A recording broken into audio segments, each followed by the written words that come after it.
for pure relaxing comfort. Delivery, layaway, and credit terms are available. Chesler's Fine Furniture, Route 51 in Uniontown, where customers send their friends.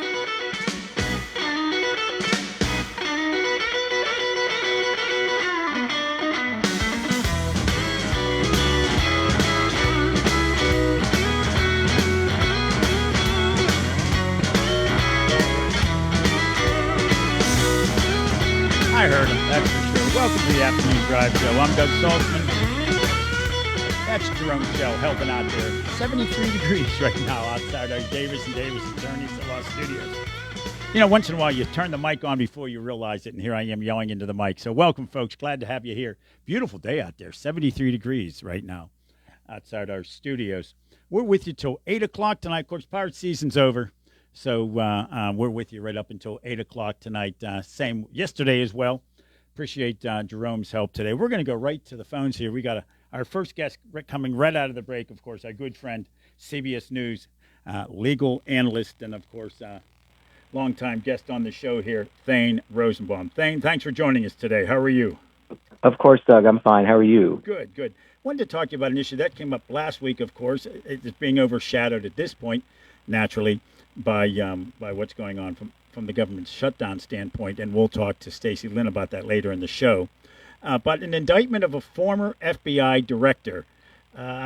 Is this unprecedented? I would assume it is. The FBI's been around just since, I guess, the 20s. I don't recall something like this before. Has it happened? No, and again, for the reason that, this is another, people forget during the Russiagate, the Mueller investigation, although there was no proof of any collusion between the Trump campaign, and Russia, yet people went to jail. And you could say, well, then why did they go to jail? They went to jail because they lied. They perjured themselves on either government documents, or when they were testifying before House or Senate committees. And, perjury tends to be one of the least prosecuted crimes in America, unless it's a political issue. When it's a political issue, people go to jail. So in a way, it's sort of ironic that, what is it that Comey did? He made a false statement to Congress. And that just seems, is that important enough to put someone in jail who had once served the country like this? Well, a lot of the Trump people ended up being in jail for doing similar things. That, and there's also a second charge in the indictment for obstruction of justice. And what's that about? Well, we all went on this chase that there was this collusion. People like Adam Schiff told people like me, I relied on Adam Schiff. I said, hey, buddy, you said that you saw direct evidence of a link between the Trump campaign and Russia, and all there was is this opposition research from Hillary Clinton. Why did you tell us that? So, those are questions that when Trump is saying, I want to bring charges against all my political enemies, that too is unprecedented and horrible. But let us not forget why he's saying that. He was impeached twice. There's been 6 prosecutions in both civil and civil court and criminal court, state and federal prosecutions. Should he be going after his enemies? Of course not. It's ridiculous that he would post it. But there is something to the idea that you weaponize the legal system, and now I'm weaponizing the legal system. Yeah. We've all heard of contempt of courts, and that's screamed all the time, of course, when you watch the various shows from Perry Mason all the way up to Law and Order, I suppose. My entire legal training is watching those shows. But you don't hear the term contempt of Congress all that often, and that's rather unique. How does that work? I mean, obviously a judge immediately can impose something if someone's in contempt of court, but at the same time, what happens if someone commits contempt of Congress? Does Congress have prosecution powers? None at all. It's a good question. 0. Congress has investigative powers. That's why they have committees to investigate. They have no prosecutorial discretion or powers.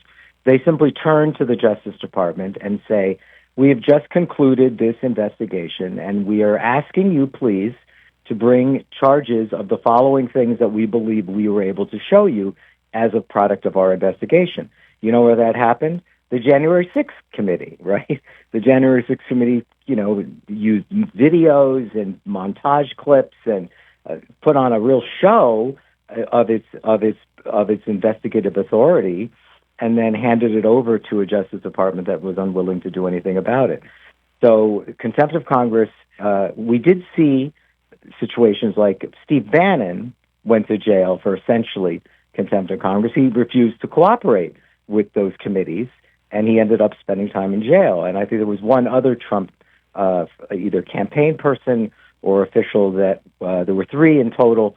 Two, I think, spent some time in jail for not cooperating. But again, that's only if the Justice Department chooses to bring charges. Sometimes they say, thank you very much for all of your work, but we do our own investigations. We don't rely on you, and we'll take it under advisement. And the FBI directors serve a rather unique role, naturally, both at the domestic level of who their agency is indicting, et cetera. And they have quite a good bit of protection, Secret Service around them while they're serving in office. Now, former secretaries of defense have lifetime Secret Service protection. We noticed that not too long ago here in Uniontown, when a former Secretary of Defense came back to town, and for a simple unveiling of a plaque in his honor, naturally there were people around that were Secret Service agents. Do FBI agents or FBI directors, former directors, get that same sort of lifetime Secret Service protection? You may or may not know. I don't think so. I don't know for sure, but I don't think so, Doug. I'm not sure. I mean, remember those other appointments were actually political appointments for in different contexts. I'm not sure, but I suspect the general rule is that if their need arises, there are entities that can make use their discretion to say somebody is in danger. And remember, President Trump has stripped people of their national security clearances to look at classified documents. So I think that he could, in theory, strip someone of their entitlements to Secret Service protection. I think he's already done that for Hunter Biden. I could be wrong. I think he's already said the whole Biden family doesn't need it, just the former president. But look, everything that you and I have talked about for the last almost 6 years is more, 10 years, two different administrations in whatever we have, the newest Trump administration. Essentially 10 years of unprecedented things that never happened before. Yeah. And I brought that issue up about the Secret Service protection because someone in jail who has Secret Service protection would obviously raise that issue came up. If Trump was going to go to jail after his indictments and convictions in New York, what would it be like to have someone who has Secret Service protection serving in jail? It would certainly. Well, also remember that was New York State Court, right? So you have a battle not only between. You literally have the Secret Service up against New York State officials, not federal officials. And I probably was on your show and said, I don't know what would happen. The Secret Service says, our job is this guy's body. Wherever his body goes, we go. And you can't take him because we got to protect this guy's body. Yeah. So, again, we've just never seen anything like this. And here's another example. And following the assassination of President Kennedy, they were in charge of his body after his death. Of course, at gunpoint, they removed the president's body from that hospital. That's right. In 1963, good point. And put him back on. Good memory. Air Force One. Yeah, put that under geek category for Doug watching documentaries. He loves stuff like that. Yeah, I did. Of course, my former boss, Senator Arlen Specter, long before he was senator, was on the Warren Commission staff. I remember. Yeah, that's right. I remember that. That came up with the single bullet theory. Which haunted him for the rest of his career. It was usually at least the second question at every town hall meeting he ever held, and he held hundreds of them. It always came up. Thane, we appreciate your taking time to talk about this issue. It's an interesting one, to say the very least, and we'll see what happens on this topic. It's not going away anytime soon. This is not going to be it won't. A quick trial. I don't suspect it's going to happen until well into 2026, if the trial in fact happens. It's a surefire job, that job protection program for Thane Rosenbaum. There's always some legal aspect. We could have you on every show we do, and I feel at times. Although no one's ever complained that Thane's on too much. I always try to bounce it around some, but there's always something to talk to you about. Thane, thanks so much. We really do. Anytime for you, Doug. You know that. Thank you. Thank you. That's Thane Rosenbaum, of course. Hey, make sure you check him out on Twitter. He's an author. He's a professor. You name it. Thane has done it throughout his career. But yeah, the indictment of a former FBI director, in this case James Comey, rather interesting. I would think he'd have awfully high protection in jail. He oversaw a lot of folks going to jail, in many cases, both criminal and civil cases. Hey, we're about a little over a minute away from the CBS News Brief at the bottom of the hour. Then we're going to check in with Fayette County Commissioner Vince Fosseydes. We spoke, I think it was 2 weeks ago, with Commissioner Scott Dunn. We hope to talk to we haven't talked to the new commissioner yet, and we'll hope to be talking to him in the next couple of weeks. But Commissioner Fosseydes will be joining us right after the news at the bottom of the hour. Again, with you till 8 o'clock, I'm Doug Saltzman. There is football, but that's not till tomorrow night, NFL football. 49ers at the Rams. That pregame show starts at 7:30. Kickoff is at 8:15 here on your local station, WMBS Uniontown. Of course, the baseball playoffs are underway. We'll see what happens on that one. Love to see the Reds take out the Dodgers, considering the Dodgers have a payroll that's 3.5 times larger than the Reds. $530 million to $120 million or some crazy thing. A great example of the disparity of salaries in Major League Baseball. Again, I want to thank Jerome Schell for helping me out today. We're going to head to that update here in just in a moment. 73 degrees right now outside our Davis & Davis Attorneys at Law Studios. Thanks for joining us today, folks. Here's the CBS update. News Brief. It has been day one of a government shutdown, and that means hundreds of thousands of federal workers across the country are furloughed. Johnny Jones is president of the union that represents TSA workers. We're going to go into work for not knowing how long we're going to be working without receiving our normal paycheck, and that's going to be a challenge for a lot of employees, as most of us live paycheck to paycheck. Alabama construction worker Leo Garcia Venegas is suing the federal government, alleging he was arrested twice by ICE agents within weeks of each other, even though he's a U.S. citizen. Jared McClain is his attorney. They are authorizing immigration officers to run onto private construction sites without a warrant or any other lawful justification. Renowned chimpanzee expert Jane Goodall has died. She said as a child she had big dreams. That's when my dream began. I'll go to Africa, live with animals, write books about them. That was it. No intention of being a scientist, because girls didn't do that sort of thing. CBS News Brief, I'm Matt Piper. Concerned about your heart health? At WVU Medicine, we believe your heart deserves world-class care, close to home and always within reach. Our non-invasive cardiology team uses advanced tests like stress tests and cardiac MRI to diagnose and monitor heart conditions without surgery. Call 877-WVU, the number 4HRT, or visit wvumedicine.org/heart.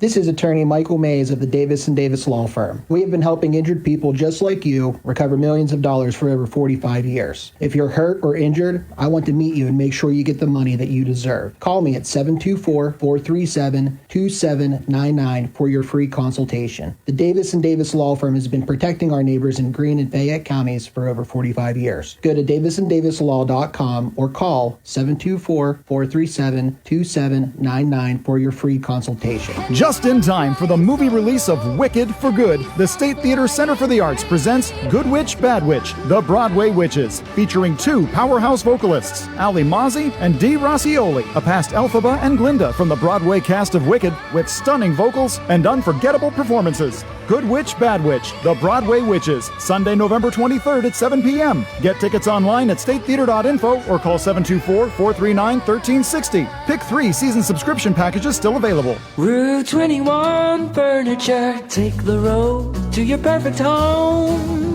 Sleep well tonight. Try out a new mattress from Route 21 Furniture with a large selection of mattresses, all sizes and comfort levels, with great prices, free local delivery and setup, and financing options. Route 21 Furniture. Open weekdays 9 to 5, Saturday 10 to 5, Sunday noon to 4. 724-737-2222 or Route21Furniture.com. Route 21 Furniture, take the road to your perfect home.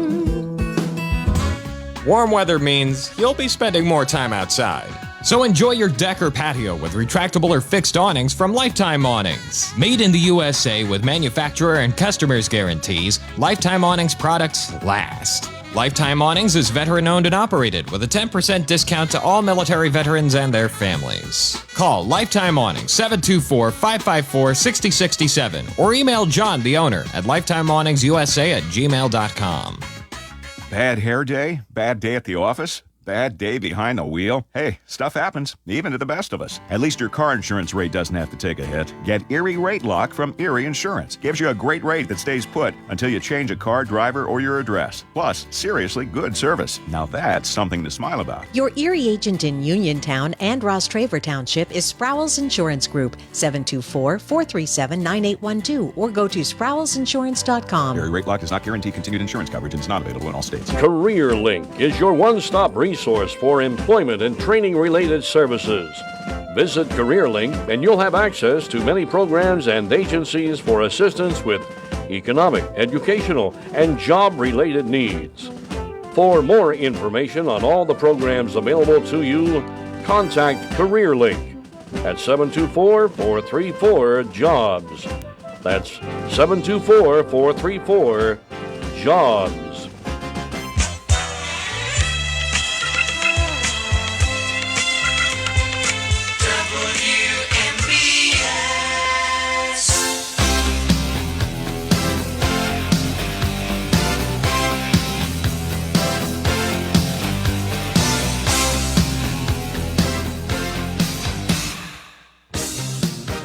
Welcome back to the first hour of the afternoon drive show on your local station, WMBS. 73 degrees right now outside our Davis & Davis Attorneys at Law Studios. I'm Doug Saltzman. Thanks for joining us here with you until 8 o'clock tonight. I want to thank Thane Rosenbaum for joining us just a few moments ago.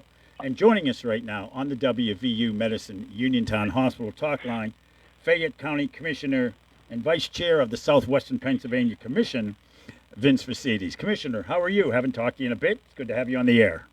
Yes, glad to be here, Doug. Thanks for asking me to come on. I know you got a busy day as always, and usually you join us in studios, but if you're not doing that, that means you just came from a meeting or you're on your way to a meeting. I'm actually on my way to a meeting in Connellsville, and a lot of evening meetings in the early fall here.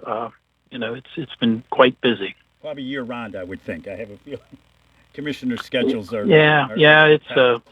It's definitely a job where you have to be flexible and you have to put the time in if you want to get things accomplished. Yeah. The reason I brought up the fact that you're also vice chair of the Southwestern Pennsylvania Commission, we were just talking about you about 2 weeks ago with Rich Fitzgerald, who is the executive director of the Southwestern Pennsylvania Commission. Says nice things about you, says he's looking forward to your chairing, and as vice chair, you're sort of chair in waiting for the commission, correct? Yes, it's like a three-step process. I was secretary-treasurer of the SPC 2 years ago. This year I'm vice chair, and then beginning of 2026, I'll be the chairman for 2 years, and I'm looking forward to it. It's a good organization. They do a lot of planning in the region, and I want to make sure Fayette County gets their fair share of the money that's divvied up. There's a lot of funding that flows through SPC, and it goes throughout the whole region, and we're always watching very closely to make sure we're getting our fair share of the funds. We apply for all types of grants through them, and we've been successful getting them. Because you don't have enough to do already, you decided to take on that role. That role as well. Well, I saw an opportunity to help Fayette County even more. I knew when they were passing the Infrastructure Act that there were going to be billions of dollars coming to the region, and I thought now's a good time to get involved and run for that, so I could make sure we get as much as we possibly can in Fayette County that funding. So, and we do a lot of work with PennDOT District 12. The funds for their operation on the transportation improvement plan flow through them, and so it's a good thing. It's a good position to have. We've been already probably this past year we've been able to get probably $3.5 to $4 million for the Sheepskin Trail. No match required either. So City of Uniontown, to finish it in Uniontown, and right. There's always couple questions of about sections. where the money comes from that trail. So that's not part of the county budget? No, we do not take any money out of our general fund budget for the Sheepskin Trail. And that's unusual. It's all grant money and grant matches through other grant programs. We've never taken any money out of our general fund. Yeah, that's unusual. 'Cause usually when you get, God bless you, by the way. Usually when you get funding like that, there has to be a local match. But this is not the case on this project, I suppose. Well, the monies from SBC, we've been fortunate. We haven't had any match, but there are grants that we get for the sheepskin that have to be matched, and we've been using the hotel tax funds that we get, and also the LSA money when we need to come up with a match. So nothing comes out of the general fund, and we make sure that doesn't happen because we're trying to build this trail as cost effective as we can. I know it's costly to build them, but we're making sure we don't use any general fund money. Yeah. There's always acronyms going on. You mentioned a moment ago about LSA money. Explain what that is, and then we'll talk about actually what the Southwestern Pennsylvania Commission is. The local share account, that's the gambling proceeds at the casino at Nemacolin. We get 1% of the revenue. And it's in law that we get that every year. So usually it's around, $500,000 to $600,000, and we give a lot of grants out to different nonprofit organizations, and we give money out to other governments, good community projects. And that's where that but money some has of that money to go. we use right? for the sheepskin as well. Right. It can't just go into the general fund. That money. No, that has to flow through the Laurel Highlands Visitors Bureau, Laurel Highlands Tourism Bureau, and we just get a chunk of that. That's for the hotel tax, and then the LSA it goes through the Redevelopment Authority. Gotcha. These things get so confusing at times, and I ask questions like that just to hopefully I think I know a lot about this stuff, but I realize I don't know a lot about this stuff, and I think it's good to get that information out to our listeners as well as to where this money flows from. The Southwestern Pennsylvania Commission, which is the local transportation planning organization for this region, for Southwestern PA, has had a lot of good leaders over the years. Rich Fitzgerald, when he was done as county executive in Allegheny County, he was term limited. And then was 3 terms. Right, exactly. And then, of course, he was elected by the commission for this position. Yeah, we really has brought a were lot of lucky attention to to get it. I think he's brought a lot of. I think both sides of the aisle are very pleased with. He raised our profile at SPC. He sure has. We're doing a lot more personal contact with federal and state legislators to get our initiatives implemented and funded.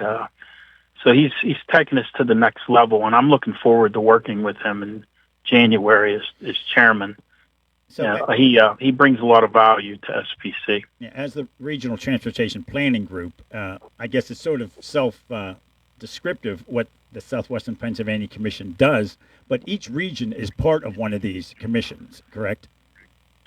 Yeah, you have to have a metropolitan planning organization, and whatever county you are in Pennsylvania, you have to be part of one of those. There's several of them in the state. There's one that Somerset County is in. I think it's called the Greater Alleghenies, if I'm not mistaken, and various names they have. And there's several different counties. So we just happen to be the 10-county region in southwestern Pennsylvania, and it's called the Southwestern Pennsylvania Commission, SPC. Right, been around for many, many years, of course. Yeah, we joined it in the early 2000s. We were required by law to join it. We couldn't not take part in it if we were going to get infrastructure and transportation funding for our county. We had to be part of that metropolitan planning organization. Yeah. We were talking with Commissioner Vince Facilities. Yes, sir. I don't get any compensation for being chairman of this. It is extra work, but I know it's helping Fayette County. Right. Talking with Commissioner Vince Facilities here on the Afternoon Drive Show about the various projects happening around the county right now. following the summer season, of course, that's when people start kicking in again. Not that they weren't doing it during the summer, but this is really when a lot of activities start up again. A lot of events, a lot of meetings. And it's budget season. Right, exactly. Yeah, people get confused, and that's certainly understandable about the budget process at the government level. Of course, if as we've heard a lot in the national news, there's a federal government shutdown right now. The federal budget process, or federal budget year, fiscal year, is October 1st to September 30th. The state starts on July 1st, goes to June 30th, and local governments, county governments, municipalities do the calendar year, just like most of us do. But right now, you've got kind of a double whammy going. The state still does not have a budget passed. It is now, more than 2 months 3 months, overdue. yeah. 3 months overdue. What am I saying? It's getting really bad. There's a lot of agencies having to lay off. We may end up having to do that. I hope not. But, if this doesn't get resolved soon, the cash flow is, there's certain agencies that are state funded. I know, like Children and Youth, they owe us $10 million right now, in reimbursements. So, that when you don't have a budget passed, those wheels kind of slow down, and the reimbursement doesn't happen as quickly. And, the money that we loan Children and Youth to go through with their work responsibilities is reimbursed, and it comes out of each year's budget. So we need that money replenished to finish out our year budgetarily. So it's not a good situation. Yeah, it's 3 months now. If it's getting close, there's no indication of it. Of course, at the state level, naturally, Governor Shapiro, on the Democratic side, the House has a 1-vote majority for Democrats. The Senate, the state Senate, has a Republican majority, has for almost the last 30, 40 years, with a couple of years in between with the Democrats. So you have a split government. In fact, it's the only legislature in the country that's split. One House Democrat, one House Republican.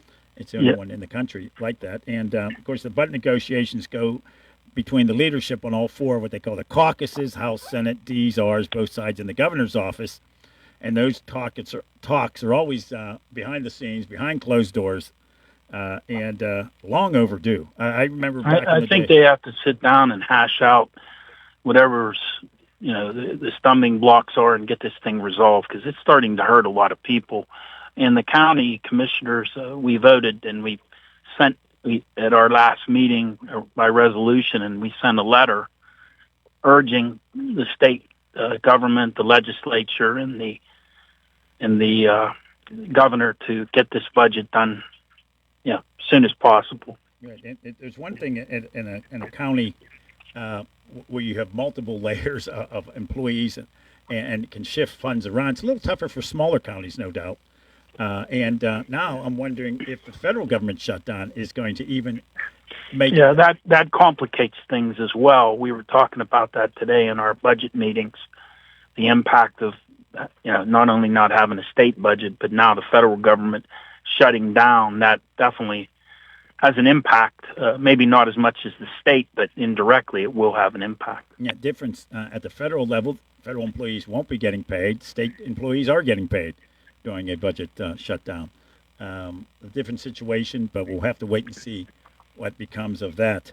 Now, moving on. I wanted to mention something about our budget. We're almost done with our first round of budget hearings, and I'm committed to not raising taxes this year. I mean, that was difficult. We had to do that last year.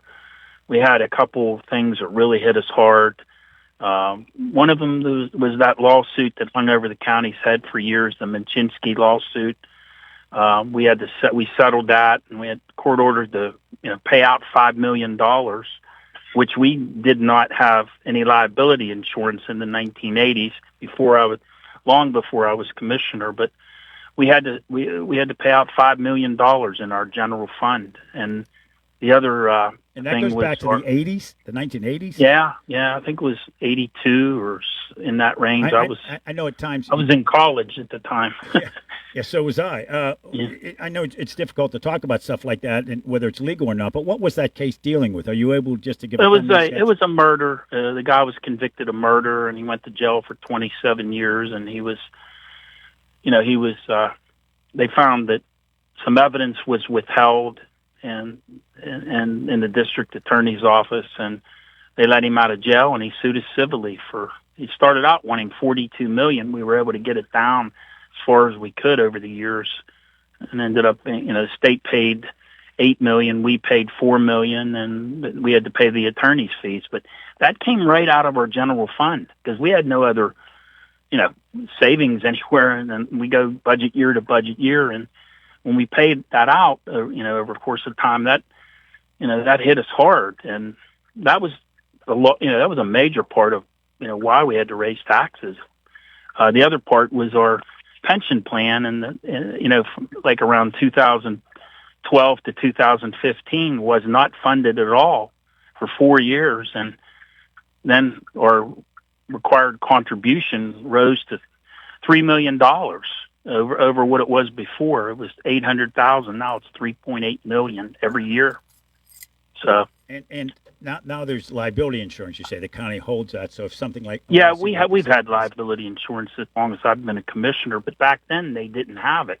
But this pension fund thing added to the $5 million for the Minchinsky lawsuit, $3 million more we have to pay to fund our pension plan every year out of the general fund. It was only $800,000 back at the time they quit paying it. When I came back in 2016, we assumed paying it again because we're required by law to do that. It's a required annual contribution, but that didn't happen, and those two things impacted our budget as much as anything. It was difficult, but we did what we had to do. It was difficult, but what upsets me, Doug, is it keeps being said by several people, and it's they're saying that we had a 78% tax increase since 2019. That's a lie. That is not true. It's way less than that. I'm not exactly sure how much, but it's not anywhere near 78%.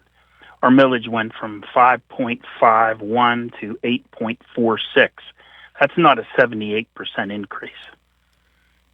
It's those topics are always discussed and bounce back and forth, and we appreciate your giving your. I want it to be known that's false information, and I know it was a difficult tax increase, and first in 2020 we had no choice but to raise for debt service for the prison. That had to be done because we were court ordered to build a new prison. I mean, we were being sued. We weren't court ordered, but we were being sued.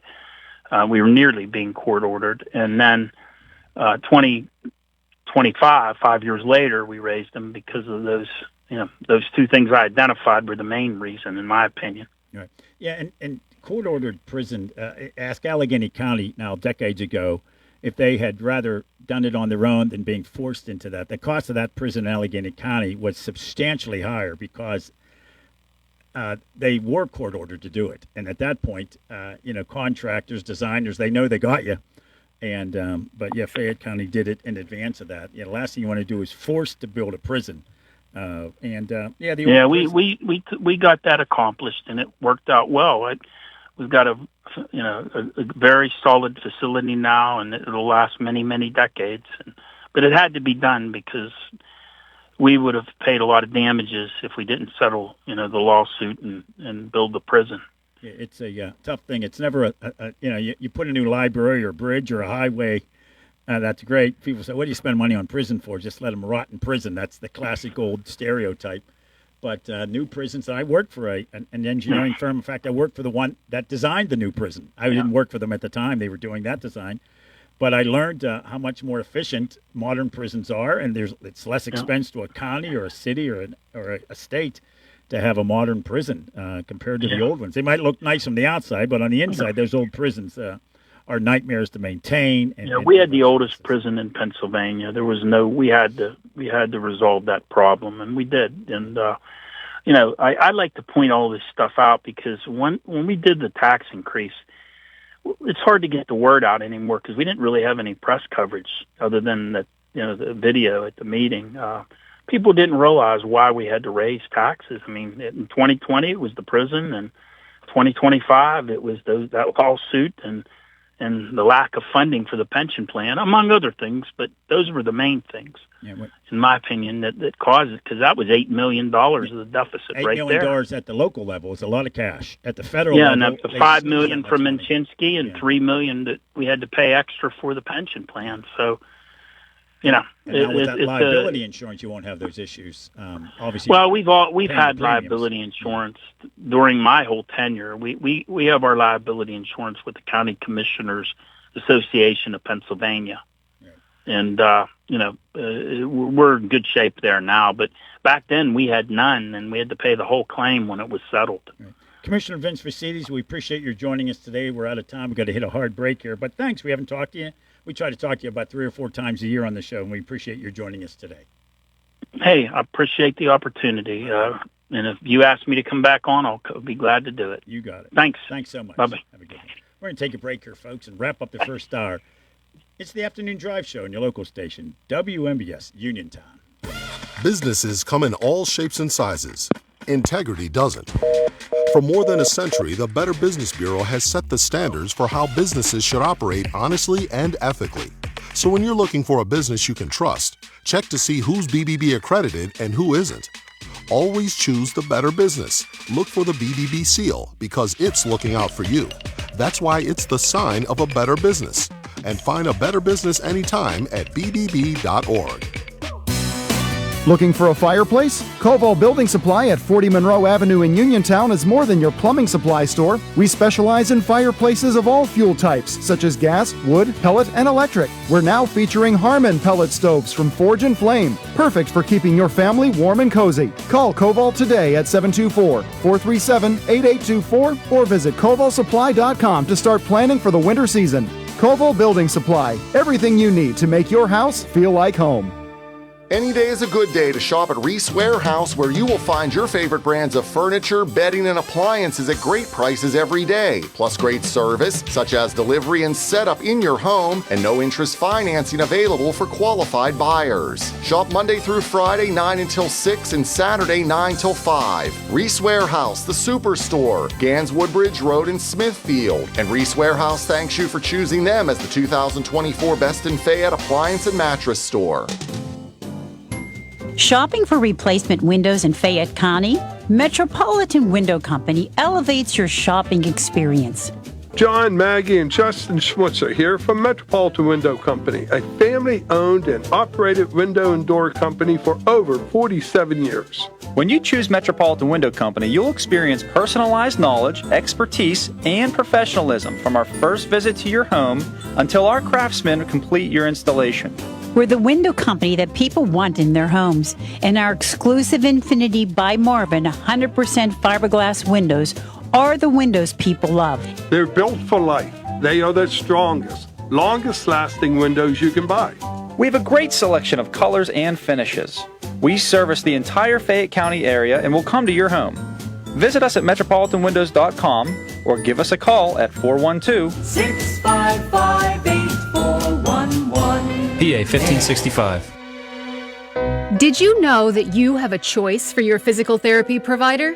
NovaCare Rehabilitation offers same-day appointments, and oftentimes you don't need a prescription from your doctor to see us. We will make sure that you are treated as an individual and will work directly one-on-one with you to help achieve your goals. You have tried the rest, now try the best. NovaCare, Delaware Avenue in Uniontown. Phone 724-437-0556 to schedule your appointment today. CareerLink is your one-stop resource for employment and training-related services. Visit CareerLink and you'll have access to many programs and agencies for assistance with economic, educational, and job-related needs. For more information on all the programs available to you, contact CareerLink at 724-434-JOBS. That's 724-434-JOBS. Wow, your dog looks beautiful. We went to Mutt's on Market Street, the new dog grooming salon in downtown Brownsville. Samantha, the owner, has over 10 years dog grooming experience. They work with any dog, any breed, any size. Didn't it cost a fortune? No, the prices are great. They offer a full line of grooming and other services. With warm weather, now's the time to schedule an appointment for your furry friends. Mutt's on Market Street, downtown Brownsville, next to Hope Park. For more information, visit Mutt's on Market Street on Facebook. Mutt's on Market Street will be open during the Market Street repairs. WNBS.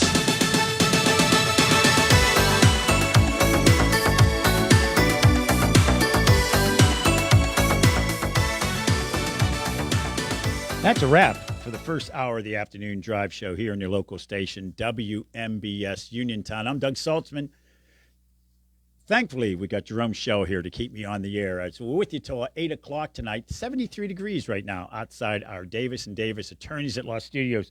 Coming up in the second hour, after we speak to Stacey Lynn about the federal government shutdown, we're going to check in with a Post-Gazette writer, Keith Barnes, about a proposal from the Fox Chapel athletic director about addressing the competitive issues in high school football. But first, let's go to CBS News for the news at the top of the hour.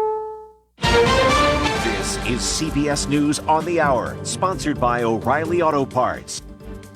I'm Matt Piper. Military members, federal employees, and those who receive federal services and benefits are about to get hit hard. The partial government shutdown is in day one, and as our Erica Brown reports, Democrats and Republicans are blaming each other. Some government offices went dark, with thousands of federal workers told to stay home. The Trump administration is also threatening mass firings as some government offices are shuttered. Republicans want to extend funding at current levels, but Democrats are holding out for concessions on health care, including extensions of Affordable Care Act subsidies and reversals of cuts to Medicaid. The last government shutdown lasted a record 35 days. Terrence Johns, a Department of Agriculture employee in New Orleans, says he remembers it well. You would think that debt holders would understand, hey, you're on furlough and all of that, but a lot of us had to go out and pick up extra jobs during that time. In the Bronx, New York, a huge brick chimney running 20 stories up the side of an apartment building collapsed after an explosion. And though tons of debris plummeted to the ground when it happened around 8 this morning, somehow no one was hurt. Officials are still trying to determine if there was a gas leak. There's a new list of the books most banned by schools. Our Michael Wallace with where it's happening the most. PEN America, a nonprofit that promotes free expression, says public school districts banned about 6,900 books last year. Just a couple of years ago, fewer than 3,000 were banned. PEN America calls it a disturbing normalization of censorship. Florida schools banned the most books, followed by Texas and Tennessee. National Guard troops on the streets of Portland, Memphis, and President Trump says Chicago soon.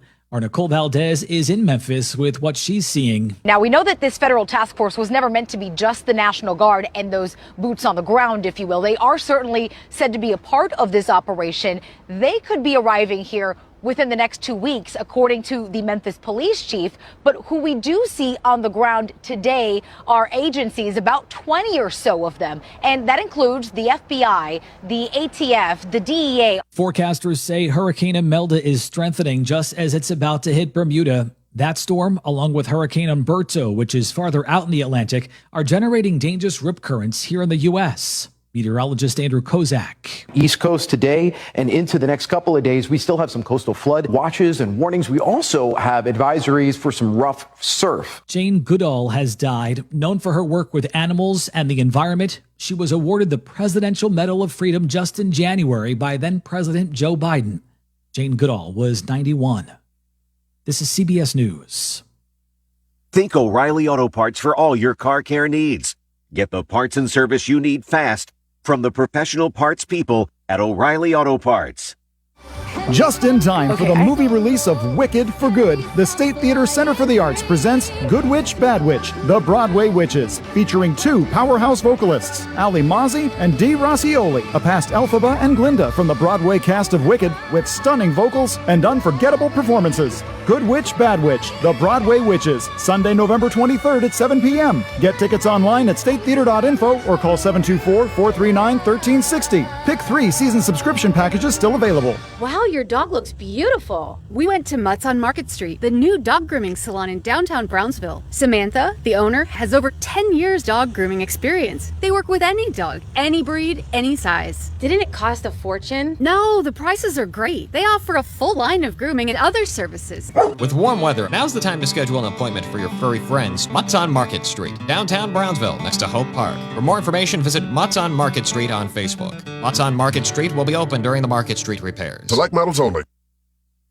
Inflation interfering with dating. A survey by the Kinsey Institute finds prices are so high, Gen Z and millennial singles are giving up on romance because it's too expensive. 43% say they're going on fewer dates. 37% say they're cutting back. With bar and restaurant prices soaring, drinks setting you back $15 or more these days, more than a third of young people blame the economy. Those who are coupled up aren't wasting time. Almost 1 in 4 say they're rushing their relationships and moving in together to save money, splitting the rent, groceries, and utilities. Deborah Rodriguez, CBS News. A teenager died in rural Iowa after he was shot by a fellow hunter who apparently mistook him for a squirrel.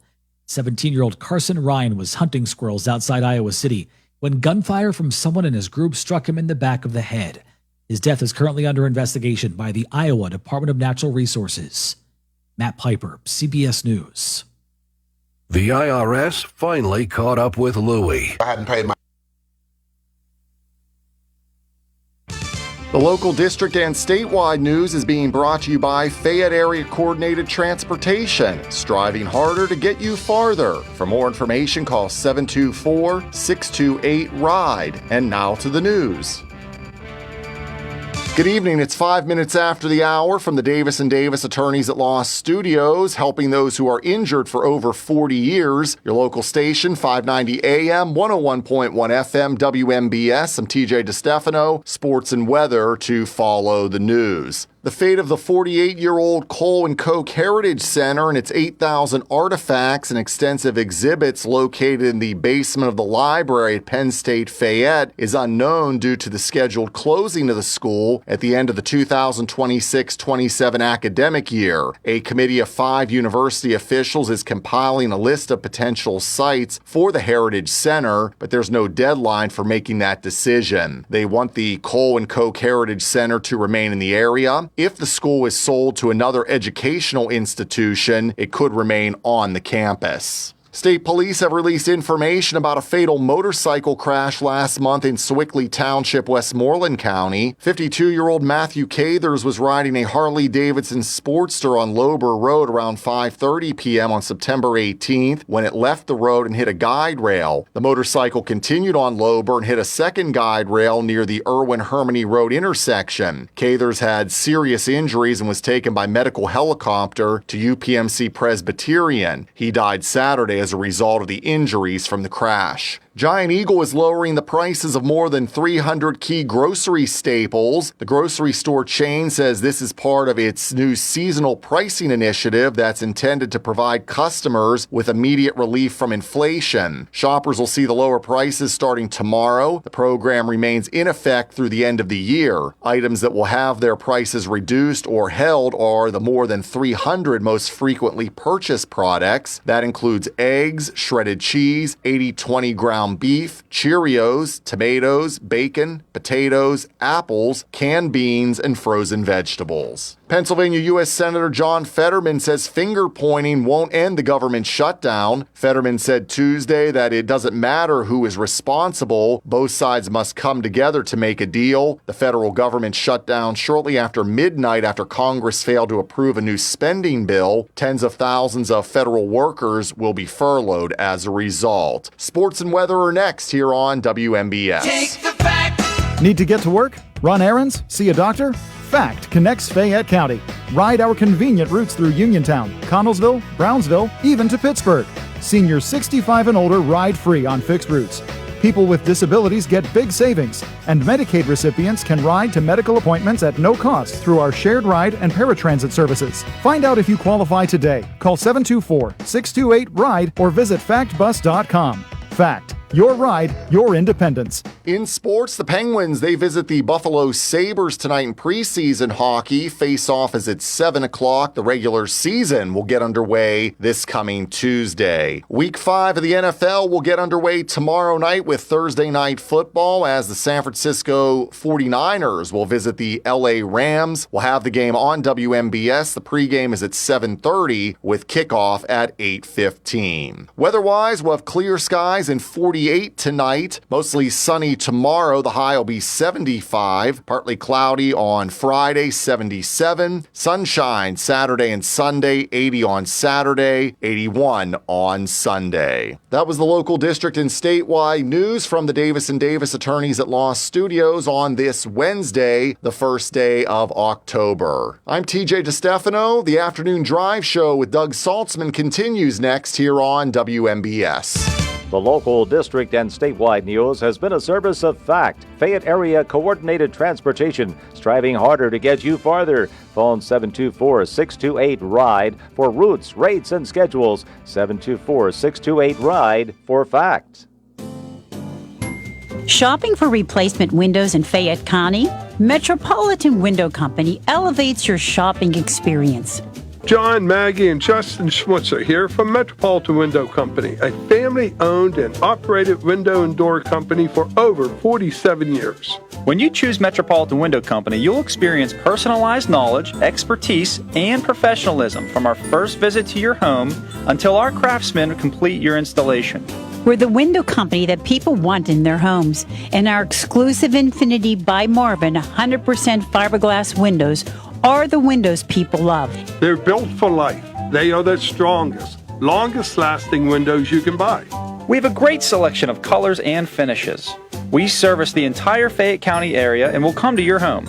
Visit us at metropolitanwindows.com or give us a call at 412-655-8411. PA 1565. Tune in to WMBS Saturday mornings at 8:20 for Your Financial Future with Gary Boatman, certified financial planner, investment advisory representative, syndicated columnist, and author, as he addresses such income issues as planning for retirement, future health care expenses, avoiding financial pitfalls, and much more. That's Your Financial Future with Gary Boatman, Saturday mornings at 8:20 right here on WMBS, where Gary Boatman welcomes your calls at 724-243-3075. That's 724-243-3075. Yeah, they're the people I trust. It's the place I go. Home, warehouse, where a house becomes a home. A Best in Fayette winner for windows and home improvements, Home Warehouse in Uniontown knows how to make your house a happy home. Seasons are changing. Save on energy costs, keep out drafts, and update your home with beautiful new windows, doors, and storm doors from Home Warehouse, your one-stop shop for all your exterior building needs. Roofing shingles, metal and commercial rubber roofing, shutters, siding, soffit and fascia, railing and decking, as well as driveway cedar, flooring, wood pellets at great prices, and don't forget the dog food. So for selection and hometown service, see Sandy and Donnie at Home Warehouse, Carlsville Street in Uniontown. Shop Monday through Friday, 8 to 4:30, Saturday till noon, closed Sunday and holidays. Home, warehouse, where a house becomes a home. Are you considering a project design and don't know where to start? K2 Engineering offers a wide range of professional civil, architectural, and municipal services to meet your individual project needs. Our versatility, combined with our personalized approach, is what sets us apart as a full-service engineering and consultation firm. To learn more about our services, please visit us on the web at www.k2engineering.net. K2 Engineering, where customer service is our priority. Hey everybody, Friday night under the lights are back. High school football is more than a game. It's about community, teamwork, and pride. Just like our local heroes who serve our nation, Fayette County Recorder of Deeds is proud to honor our veterans with the Veteran ID program. By recording your DD-214, veterans can receive a secure photo ID and access discounts at participating local businesses. Support our student athletes, support our veterans. Together we build a stronger Fayette County.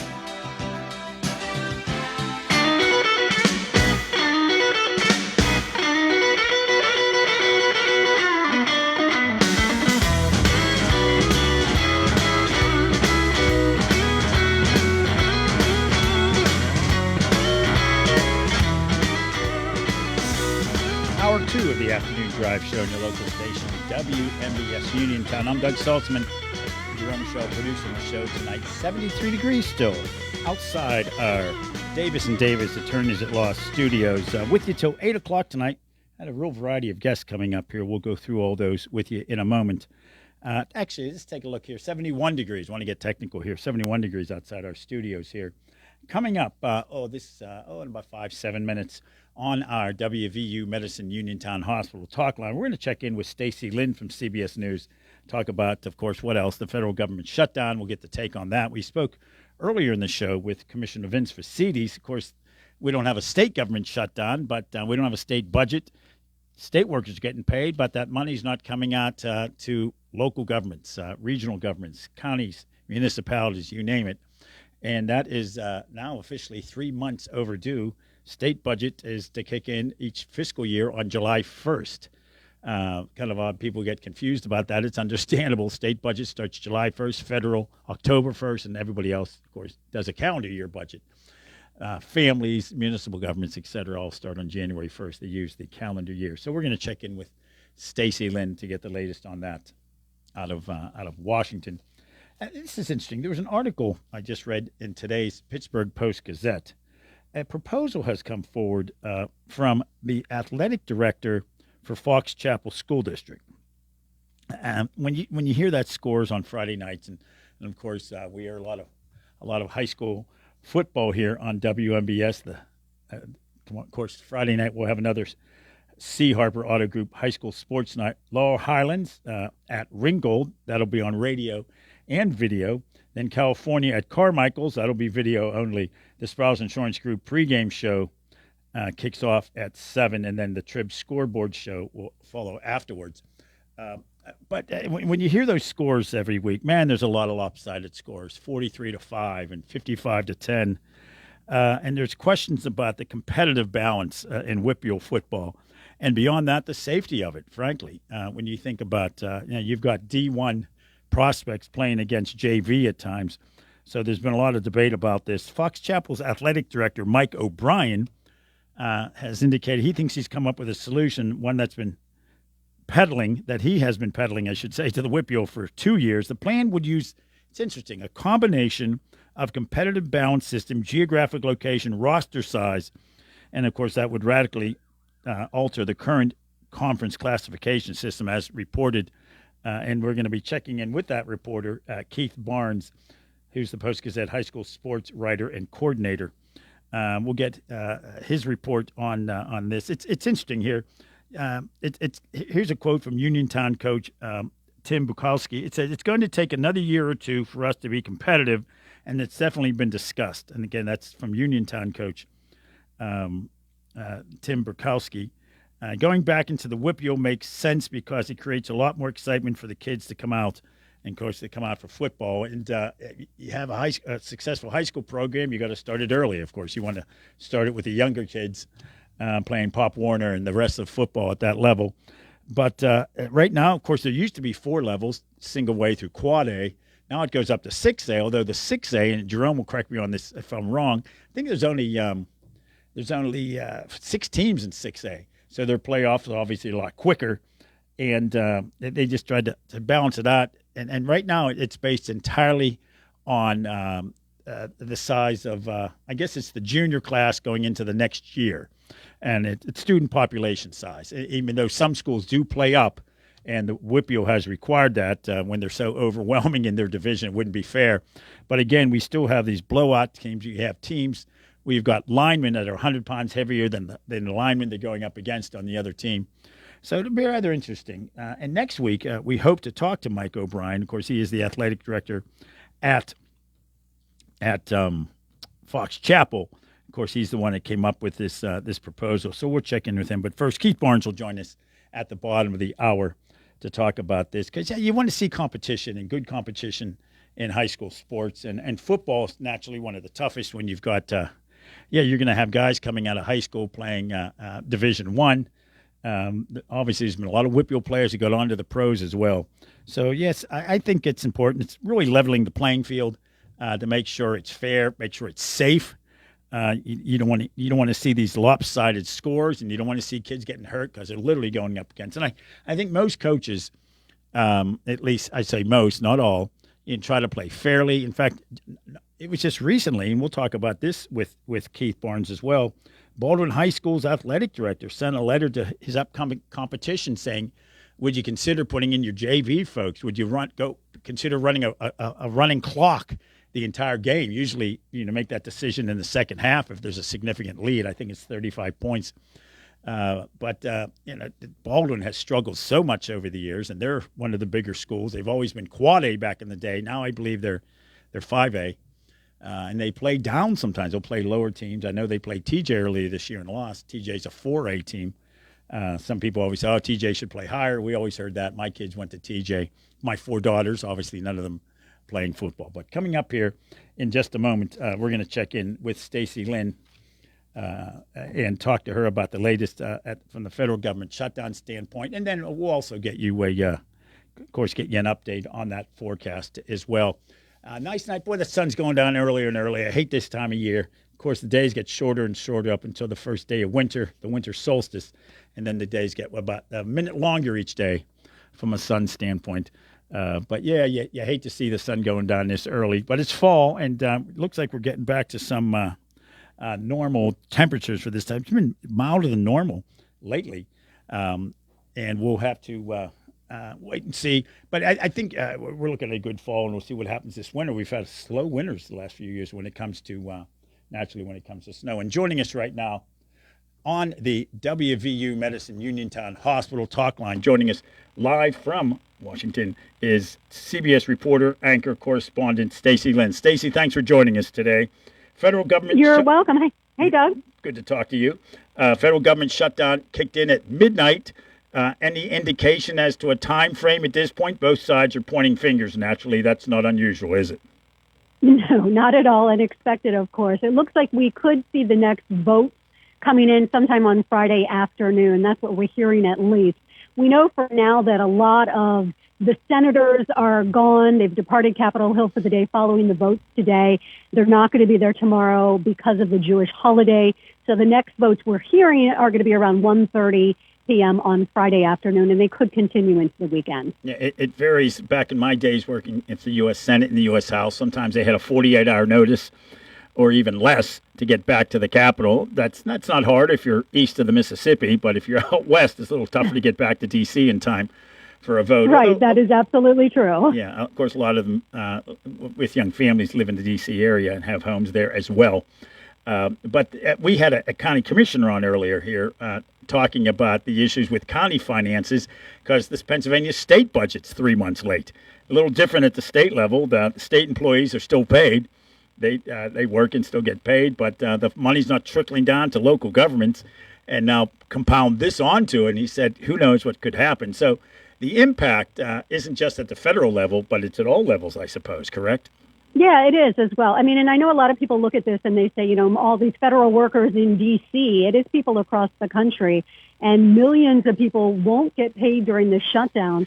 And even though there was that law that was passed in 2019 during that shutdown that said federal workers will receive back pay once funding resumes, people say, well, they still get paid, but the bills and expenses don't wait for you. I mean, I can tell you, personally, my husband works for the government, and on a side note, we've got kids in college, we've got bills that have to get paid, and they're not going to wait. And that's the same thing on the local level as well. So when you're waiting for, if you do get paid down the road, it's a frustrating wait. But then some of these workers are getting asked to be, still on the job. They're considered essential, but they're, still not getting paid right now. That might get a little frustrating if this drags out. And we've seen it before where people just start calling in sick, and that could impact so many things and, local levels like travel and things like that. Right. I mean, you can't shut down airports. You can't just let the airplanes land on their own. That's pretty basic stuff. But air traffic controllers, TSA officials, TSA screeners, that sort of thing, they have to report to work. And they really have no choice in a situation like that. And there's other essential workers across government as well. And we haven't seen this for 7 years. I remember years ago at the state level, before state workers were getting paid, they literally were not a lot of happy people. I was a lobbyist at the time. I was taking a lot of people out to dinner back in those days because they weren't getting their pay. Little different at the federal level. You're just a radio guy now. So. That's right. That's all I am now. That's Financially, right. Yeah. a little tough for us, radio people. Yeah, it's a different approach. Yeah, that's for sure. Mm-hmm. So in terms of what's next, from a standpoint of negotiations, you said the next vote would likely be on Friday, to skip a day, of course, for the Jewish holiday. But just because there's a vote doesn't mean this is going to get resolved. I guess the negotiations are going to go on between now and then, naturally, correct? Right. And today there was a lot of huddles on the Senate floor, bipartisan. And, we got some indications that, things were moving forward, at least looking for a path to move forward. They are talking at least, so that's good news. But the problem is you have Democrats and you have Republicans, and neither one is willing to budge. Democrats are still insisting on health care subsidies to be part of the bill and the measure. Republicans still say, yeah, we can have that conversation, but the government needs to reopen first. Dems obviously are afraid that conversations are going to get kicked down the road even more. And then those tax credits are set to run out, so millions of Americans could see premiums double, and that's where they're kind of putting their feet in the ground and, holding out. Yeah. We talked about TSA agents, air traffic controllers. Of course, federal law enforcement officers will still be on the job. If there's a trial going on, they're not going to stop the trial in federal courts, I suppose. But at the same time, as you talked about, the 2019 law that does require all federal employees to get back pay.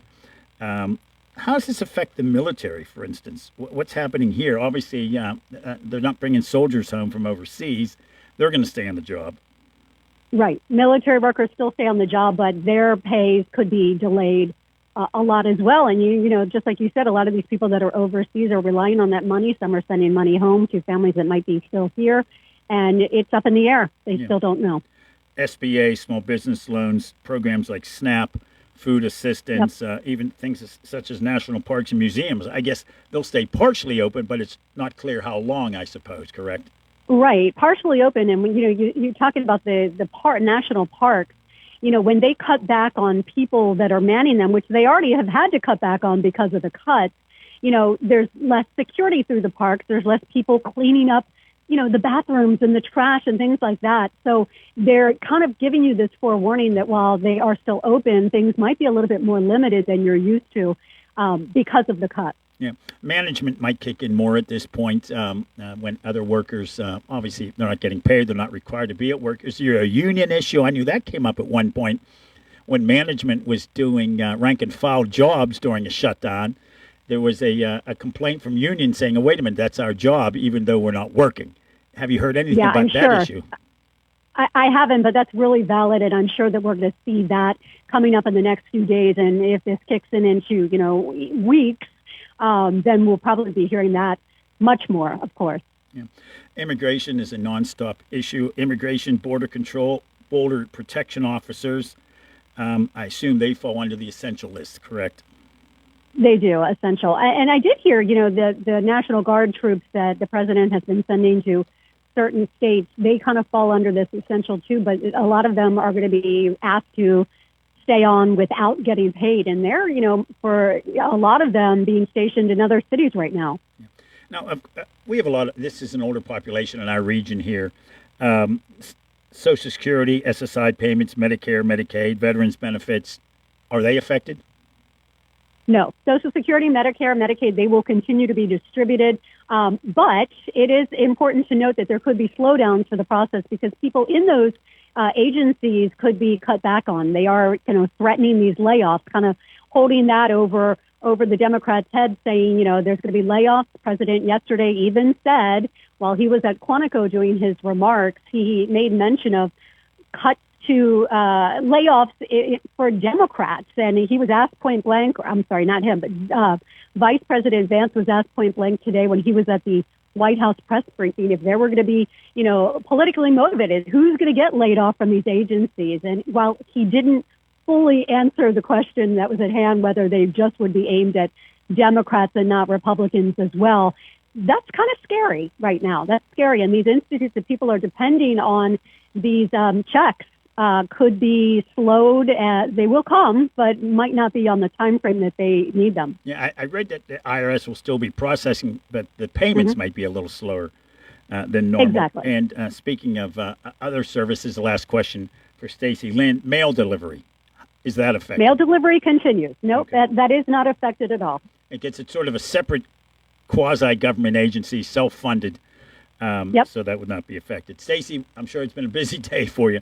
Thanks so much. We really do appreciate your joining us. It's a pleasure. Today. Take care. All right, thank you. Stacy Lynn, of course, CBS News correspondent, anchor. You hear her anchoring the news. Heck, sometimes in the middle of the night, she's the news anchor for CBS News. I'm Doug Saltzman with you here on the Afternoon Drive Show. We're about halfway through the show. We're with you tonight until 8 o'clock.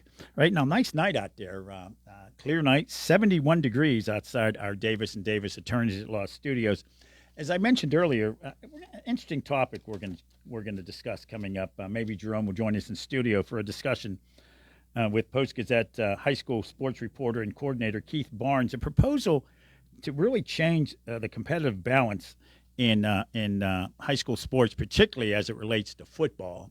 When you hear that scoreboard every Friday night, man, you hear some lopsided wins and lopsided losses, I suppose is a better way to put it. And, of course, our C. Harper Auto Group High School Sports Night this Friday, Laura Highlands at Ringgold, both on radio and video, California at Carmichael, video only, and the Sprouse Insurance Group pregame show at 6, and both of those games kick off at 7. I think I gave the wrong time earlier. The pregame show's at 6, kickoff for both those games at 7, followed by the Trib scoreboard show after those games on Friday night. So, interesting proposal. We'll get into more details of it when we join. Again, it's coming from the athletic director at Fox Chapel.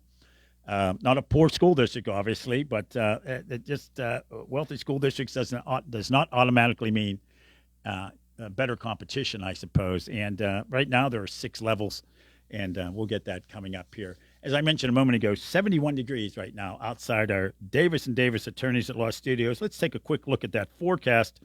Coming up the next few days, a little milder tomorrow, 73 degrees, sun and clouds, 74 on Friday, then a beautiful weekend. Sunny Saturday and Sunday, high Saturday 76, high Sunday at 78. And, man, those lows are getting into the upper 40s. Yeah, I always joke about it being good sleeping weather. I may have to close a couple of windows. Might be getting a little too chilly. No rain in the forecast, and it's about a 50-50 chance of rain, not until next Tuesday, so almost an entire week away. As I mentioned, that CBS newscast is coming up here in just a moment, the news brief, and then we'll be back talking some high school football. Now, you don't have to travel too far. Efforts to swiftly end the government shutdown collapsed as Democrats in Congress went home without resolving a funding standoff with President Trump. This as the White House threatens public sector jobs.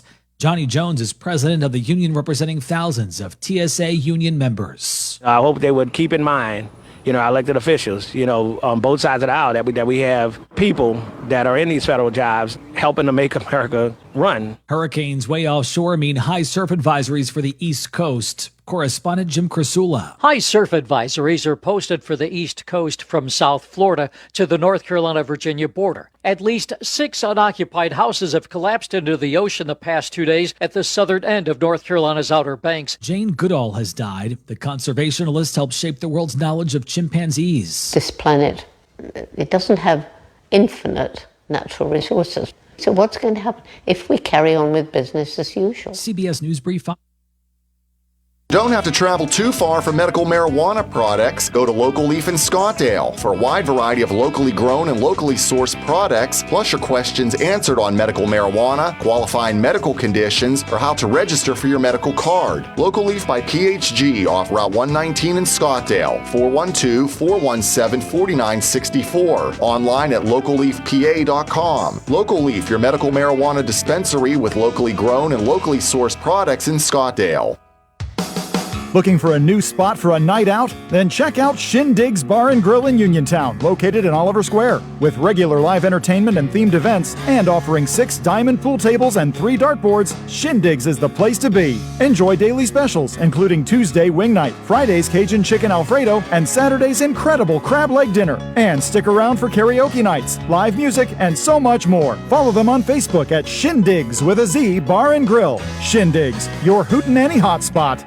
Hard work work, respecting others, and being a good team member are values that South Union Township Supervisor Jason Scott knows well. Whether he's running a machine, repairing storm drains, operating a plow truck, or working with his fellow supervisors on economic growth, Jason Scott is working every day to keep residents safe, maintain the strength of our local businesses, and enhance the quality of life in South Union Township. Best wishes for a great season from Jason Scott, who would appreciate your vote for Township Supervisor. Paid for by the candidate. CareerLink is your one-stop resource for employment and training-related services. Visit CareerLink and you'll have access to many programs and agencies for assistance with economic, educational, and job-related needs. For more information on all the programs available to you, contact CareerLink at 724-434-JOBS. That's 724-434-JOBS. Now is the perfect time to upgrade your outdoor area with a new fence from All Around Fence Company. Conveniently located at 7896 National Pike, Uniontown. All Around Fence has been installing quality residential, commercial, and farm fencing for more than 45 years. Offering residential fencing including chain link, decorative aluminum, steel, and more, All Around Fence has the fence for you. All Around Fence is also your one-stop shop for Nutrena products and also carries livestock, equine, and pet supplies. So if you need to upgrade an existing fence, add a new gate, or are considering the installation of an all-new fence, All Around Fence has the answers you need. Visit them Monday through Friday from 8:30 to 5 p.m. and Saturdays from 9 to 1, or give them a call at 724-439-0331. To learn more, visit allaroundfence.com. Your heat on the fritz? Did your AC stop working? Your pipes backed up? Did your lights go out? Well, for all your heating, air conditioning, electric, and plumbing emergencies, CHIPS Residential Services is here for you. Located right in Uniontown and offering 24-hour emergency service, let the experts at CHIPS help you through all your emergency needs as well as installation and regular service. Call 724-366-8046 to get the help you need today. Your hometown team of technicians, CHIPS Residential Services.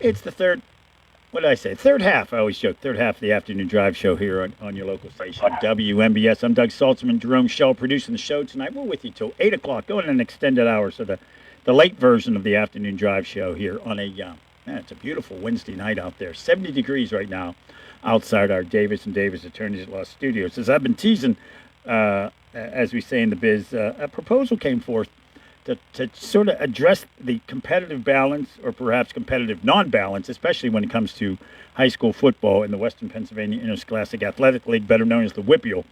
And a great article in today's Pittsburgh Post-Gazette about that from the Post-Gazette high school sports writer and coordinator Keith Barnes, who joins us right now on the WVU Medicine Uniontown Hospital Talk Line. Keith, thanks for joining us. How are you tonight? I'm great, Doug. How are you today? Good. Appreciate that. You did a very extensive article, including a quote from our local coach here in Uniontown. Of course, Uniontown football now for the last few years has been independent, not part of WIPIAL. Mm-hmm. That followed a time when they went 4 consecutive years without a win. You wonder, my gosh, that's got to be awfully tough for a program to get young kids involved in football who see what's happening at the high school level. And of course, Uniontown has an incredible history of winning and the WIPIAL and regionals and states. But it gets tougher and tougher at times, especially a district this big where you might have somebody living 20 miles from school.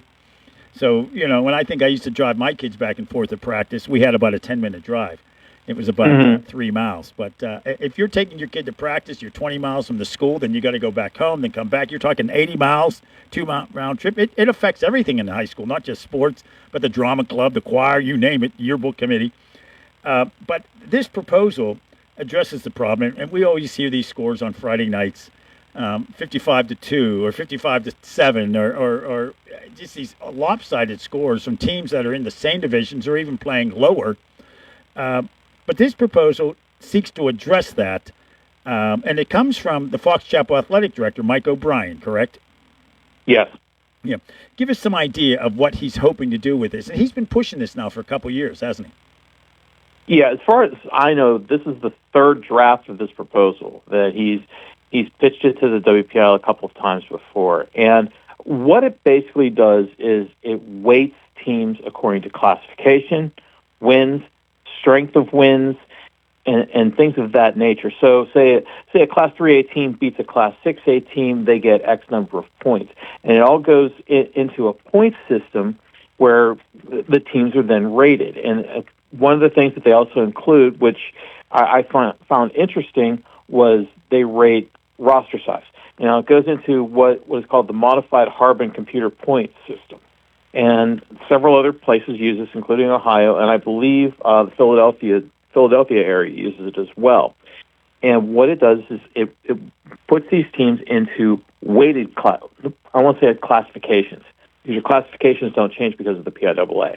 It would give a weighted schedule and weighted conferences so the teams that are better will play against better competition. Teams that are struggling will play down a little bit. And what it would do is it would balance the play during the regular season. And there's a formula for which teams would qualify for the playoffs. And the one thing that kind of struck me about this, and this is the flaw in the argument, is that these teams are going to be playing, say you have a team like Aliquippa, which is ostensibly a Class 2A team playing up in Class 4A right now. If they have a successful year, say they win the WPL title this year, okay, their points would push them up into playing eventually, if they continue to be successful, would end up playing in a classification or a conference with Central Catholic, North Allegheny, Peters Township, Upper St. Clair, and Seneca Valley. And you're talking, but then you're just because they're successful where they are. It also, the one thing it doesn't do also is it doesn't look to the future. Because you look at, say, a team like Fort Cherry, you have a Matt Sig playing quarterback for the last 4 years. They've won 2 WPL titles. He graduates this year. What do they have coming back? Does it include what the program is going to have coming forward? And when I look at this, I look at what the PIHL does, the Pennsylvania Interscholastic Hockey League, because they do a similar thing where they weight teams. Now, you only play, Class 3A teams only play against each other, Class 2A teams only play against each other, and Class 1A teams only play against each other. And I look at Plum a few years ago. They had a really great senior class. They had a great 3-year run, and they won the PIHL Class 2A title. They moved up to Class 3A. They lost all of those players and got killed. Yeah. And that's what this doesn't take into account. You might have success, but if all those players graduate, what happens to you? You become Baldwin. Exactly. At this point. And I grew up in the Baldwin School District. I went to the Catholic school. We didn't have a football team, but man, Baldwin struggled over the years, and they always have. Mm-hmm. And as a result of that, you don't get young kids involved as much. My kids, mm-hmm. We grew up. My kids grew up in in West Jefferson Hills School District in Southern Allegheny County, right. TJ. Mm-hmm. As you can imagine, there's a lot of young kids that want to play football because they see what the high school team does. And it just feeds into that, of course. I think more so than almost any other sport. You got thousands of people going to those games on Friday nights. And that's what happened. If you take a look at Lyle Highlands here just a couple of years ago, they were so competitive. Bars were filled with people watching high school football. But then Rodney Gallagher graduates, and what do you have? Right, exactly. And again, this is the flaw in the plan. Yeah, if you move Laurel Highlands up to a more competitive classification for 2 years after he graduates, you're Laurel Highlands. You're going to end up playing against extremely tough teams, like say, I'll even throw it in Hempfield, Norwin, Penn Trafford. At that point in time, what happens to the Laurel Highlands program? They go 0-9, 0-10. Yeah. So this is where the flaw comes in, as far as I'm concerned. Something happened just recently. I know Baldwin, you mentioned Baldwin a moment ago. Their athletic director actually contacted, I guess via email or letter, asking some of their upcoming opponents to say, hey, would you consider, please, having a running clock the entire game. And would you put some of your JV players in? Now, I don't know if that's ever happened before. Maybe it has, and it hasn't gone out publicly. But that's quite a step to take. But what else do you do in a situation like that? If you know this is just going to be another disaster, if not unsafe. If you got D1 prospects going up against kids who are 100 pounds less, you've got a real issue going on. Mm-hmm. Well, there is that problem with it, but the other problem that Baldwin has is, like you said, you went to Baldwin and Baldwin has never won a WPL title. Let's put that out there. Baldwin has never won a WPL title. Even when Dave Wannstedt was there and Don Yanessa was the head coach, he improved it a little bit, but Baldwin's never had that winning program. Yeah, they brought Yanessa in from Aliquippa at one point. It caused quite a stir, as I remember back then. Yeah. I remember. Yeah, I was a lot younger then when that happened. I remember when Wayne DiBartola was playing there. I didn't go to the high school. My brother went to Baldwin. Wayne DiBartola played in those days. Mm-hmm. And it's always been tough for some reason for Baldwin over the years. I don't know why. Baldwin has decent programs in basketball. I think we had them rated as one of our best basketball programs last year. They had good soccer programs. It's been hit and miss. I believe Paul Childs, who used to play for the Pittsburgh Spirit and the Pittsburgh Riverhounds, and was affiliated with the Riverhounds for a while. I believe his son was coaching them for a while. I'm not sure if he still is, but you've got potential success there as far as other boys' sports. But the problem is football, and when you have that culture where you don't have a winning culture, you can be the rah-rah guy all you want, but you're not going to draw kids into play. And that is more of a problem. It's more of an institutional problem of trying to get kids in the district interested in playing. And when your athletic director does what Tony did and sends a letter out like that, that tells every kid that went to every single one of those off-season workouts, that went through heat acclimatization drills, that went through 2 weeks of preseason, and that played those first 5 games and said, yeah, everything you did, it's worthless now because we don't think you're good enough. Yeah. And that, to me, that really stood out for me because you're saying take it soft on our guys because they're not good enough to play with you. Yeah. That one really kind of got to me. That was the one statement that I'll take this threw me off. Right from your article. So I'm quoting you to you. How's that? Last week, Baldwin High School sent a letter to athletic directors of the 5 remaining schools on the schedule asking them to intersperse JV players into the lineups and ask if they'd be willing to play with a running clock throughout the games. And their 25th consecutive loss was the South Fayette, 49-13. I just got an email here from one of our listeners at radiosaltzman@gmail.com asking, isn't there already a running clock option? Explain that. The running clock option, there is a running clock. It happens when the team is up by 35 points anytime in the second half. So if you're up 42-0 at halftime, the clock runs normal 12-minute quarters, but the clock only stops on called timeouts, scores, changes of possession, and penalties or injuries. And doesn't have to be an agreement between the coaches. No, that's black letter law. Right. That's in the rule book. Now, there have been instances over the years where coaches have discussed running clocks at certain points and doing 8-minute quarters. Those things have been done. The big difference is that those are gentlemen's agreements done maybe right before a game, maybe at halftime, things like that, or during a blowout game or something like that. I remember a game a few years ago, I think it was Clareton was beating up Sarah Catholic, and I think a couple of Sarah kids got hurt, and they decided to run 8-minute running clock from the second quarter on because there were injuries and things like that. And this was a few years ago, if I recall. Don't quote. I know I'm saying it, but don't 100% quote me on that. But if I recall, it was Clareton and Sarah Catholic who did that. And a gentleman's agreement on that is fine. And if you want to talk about before the game, maybe making a modification, that's between the coaches and the athletic directors get together before a game. What he did was send out an email to 5 athletic directors. And it's not a gentleman's agreement at that point. It's putting it in writing, putting your name on it, and putting your district's name on it. Right. and that's a lot different than having a conversation before a game. Yeah, it sure is. It's a big difference. As we talked with Keith Barnes from the Pittsburgh Post-Gazette, sports high school sports writer and coordinator for the paper. Yeah, interesting. Very detailed. You went into this this article you did here on this proposal. As you mentioned, and they've talked about it over the years, trying to address the issue, but we use Clairton as an example. I've gone to a lot of Clairton games over the years, and there were times when there were less than 22 kids on the team suited up for a game. And nonetheless, they were winning. And at my wondering they won 66 games in a row. There's a big sign down Clairton that says that.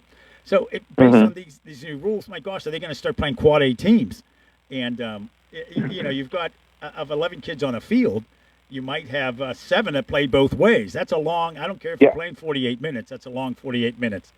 And that may be the issue. The other question I have, too, they talk about roster size. Now, would a coach say, yeah, I'm going to cut more kids so our roster's smaller and we'll get to, we'll play an easier schedule? How does that work, that you could determine your roster size and how that ties in? I have no idea how that works. That one kind of threw me, because if you're saying a varsity roster, well, a lot of these bigger schools, you could say, I have a varsity and junior varsity roster. Okay, yeah, you could say Upper St. Clair has 100 kids on its roster. How many of those kids actually suit up? They might suit up for a varsity game, but how many of them are actually going to see action? So you cut it down to maybe about 50 kids. But you could do that at every school. A lot of these bigger schools, they suit up their JVs and let them be on the sidelines during the game. So, yeah, they might have 100 kids on the roster, but you also have these bigger schools have junior varsity, and some of them even have ninth grade teams. Yeah, ninth grade teams. So it's really hard to predict. But if you, like you said, you go down to Clairton, yeah, they have. I know Wayne Wade has 25 kids on that roster this year, and I know as well as anyone that they could probably be one of the top 6-7 teams in 3A this year, because they came close to beating Amani Christian, which is a Class 3A team this year. And again, that's another team. If you just look at their roster, they only have maybe 25 or 30 kids on that roster, but they're a Class 3A team. Yeah, and that's so roster size, I think that's misleading. If in this is roster size, because you don't know just how good those players are. Yeah, like I said, Amani Christian doesn't have that many players, but they're very good. Or the suggestion or the idea I said, are you going to simply cut your roster so you can, say, I'll just. These kids aren't playing anyways. They might the scrubs might go in, late in the fourth quarter if we're losing big or winning big. So why don't we just cut them? And then takes less kids have an opportunity to be part of a team at the same time. So, I mean, it's clear something needs to be done. You can't keep having these blowout wins, blowout losses, time and time again. Baldwin losing 25 games in a row. I think about, what is that banquet like at the end of a senior year? But the thing is that football does happen in cycles. And, I mean, this isn't the first time Baldwin's had a 25-game losing streak. I believe in the 70s, if I'm not mistaken, they lost 27 in a row. And you've had teams that have gone through these terrible years and terrible streaks and have come out of it very well. And it just takes time. It takes the right person in the program. It takes the right person running the program to be able to do it. And you can look at a lot of different schools that have had this happen. I mean, look at Norway. Here's a perfect example. You're a 2-8 team last year. This week they're playing Hempfield possibly for a playoff spot in Class 6A, and almost beat North Allegheny last week. So you can catch lightning in a bottle, or you can have those good years if you have the right program, the right coach, and the right mentality in your system. And at this point, Dana Brown's trying what he can at Baldwin, but it's really hard. And when your athletic director undercuts you like that, it makes it even harder to try to get kids to come out for the team. Yeah, you would almost think it was agreed upon. I would hate to think that an athletic director would do that. You almost need board approval. I've heard different things about that. Let's put it that way. I'm not going to get into that. Right. But it's a situation that needs to be addressed. And hopefully it will, because you want kids, and you don't want kids getting hurt because the guy on the other side of the line is 100 pounds more. You can't have that. But it's not an easy solution. I think that's one thing most people can agree on. That is just it's not. But like I said, things are cyclical. I mean, you look at another thing to look at is Beaver Falls. 2023, Beaver Falls won the WPL title. The next year they went 0-10. So you look at Franklin Regional; they were a playoff team last year. They finished 8-4. This year they're 0-6.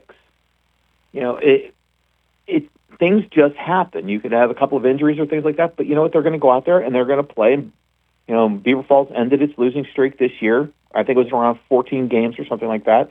And Franklin Regional has a chance to end it this week when they play Fox Chapel. So football is a very, very cyclical sport when it comes to that, because you don't know what kind of talent you have coming up. That's why a proposal like this doesn't work, because you don't know what's coming up next. You don't know who the players are who are leaving. It doesn't take so many things into account that are so important when it comes to building a program. Now, you can look at Thomas Jefferson; they're going to be good every year because of the fact that they have a good program and they have a good feeder system and things like that. But some schools don't. Yeah, they don't. And like I said earlier, you talk about school districts, just the size of it, the square mileage of a district, and the idea of living 20 miles from school and having to do, if your parents have to drive you to and from twice, that's 80 miles. But it affects everything. I've talked to a superintendent, not from this region, but another part of the state, and he said, it affects people coming back for the yearbook committee or the choir or you name it, the band. It's a tough thing when you got some of these situations. What about 8-on-8? That has kicked in some other states. And we have about a minute left. It's funny you mention that because I know someone who used to coach 8-man football out in Montana, who used to be a WPIAL football coach, and but that's when you have a completely limited roster, and I don't know if that would work in Western Pennsylvania, especially because I think it's just too competitive here. Right, exactly. Keith Barnes, we appreciate your reporting, your analysis on this, and obviously something has to be done. I guess they'll keep chugging away at it till they figure out the best way to address these ongoing issues. So, Keith Barnes from the Pittsburgh Post-Gazette, thanks so much for joining us today. We appreciate it. Thanks, Doug. I appreciate you having me. You're welcome. Take care. Appreciate Keith joining us here. Good conversation with them. Let's take a break. We're going to wrap up hour 2. Faith in Blue is back. The annual kickball tournament at Bailey Park in Uniontown connects local law enforcement and faith leaders with the community in an inspiring and family-friendly setting. It is an event that promotes unity, community pride, and most importantly, fun. Faith in Blue will feature free food, games for the kids, photo ops, and, of course, the kickball tournament. To register players, which include children ages 6 through 12, in the October 11th tournament, visit myfaithassembly.churchcenter.com. This is the time to save big at Autoland on a new Hyundai, all with the quality that lets Hyundai offer America's best warranty. Hyundai Owner Assurance with 10-year, 100,000-mile limited powertrain protection, 5-year, 60,000-mile bumper-to-bumper protection, unlimited roadside assistance, plus 3-year, 36-month complimentary maintenance. But there's many more reasons to buy your Hyundai at Autoland. First, they're a family-owned dealership that served the area for over 60 years. Second, you'll deal with friendly hometown salespeople. And third is Autoland's award-winning service department, who will continue to take care of you and your Hyundai long after the sale. So stop by Autoland Hyundai in downtown Uniontown. Visit their website, AutolandHyundai.com, or call 724-437-9999. And remember, you always pay less to drive the best at Autoland Hyundai. 439-2323. For 24-hour emergency service, call us when you need.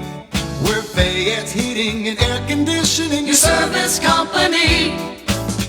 When it's sweltering outside, you'll be cool inside with central air conditioning from Bryant, the people that know cool. And it's easy to have a central air conditioning system installed in your home. Simply call on your Bryant dealer, Fayette Heating and Air Conditioning, located near the Laurel Mall on Route 119, north of Uniontown. The phone number is 439-2323. Let Fayette Heating and Air Conditioning rescue you from the sticky, humid summer weather. Remember that number for Fayette Heating and Air Conditioning, your Bryant dealer, 439-2323. Call Fayette Heating and Air Conditioning, 439-2323, 439-2323, 439-2323. CareerLink is your one-stop resource for employment and training-related services. Visit CareerLink and you'll have access to many programs and agencies for assistance with economic, educational, and job-related needs. For more information on all the programs available to you, contact CareerLink at 724-434-JOBS. That's 724-434-JOBS. Mountaintop Title and Notary can handle all of your motor vehicle and PennDOT needs, such as titles, plates, renewal, registrations, and all notary needs. Tina Nicholson of Mountaintop Title and Notary can also handle ATV and boat titles, and also does income taxes. Hours are Monday through Friday, 9:30 to 4:30, and appointments can be made for after hours and Saturdays. Mountaintop Title and Notary with a new location at 655 Nelson Road in Farmington, the only place you need to go for all title, notary, and tax work. Call Tina at 724-984-1514 for the most professional services around.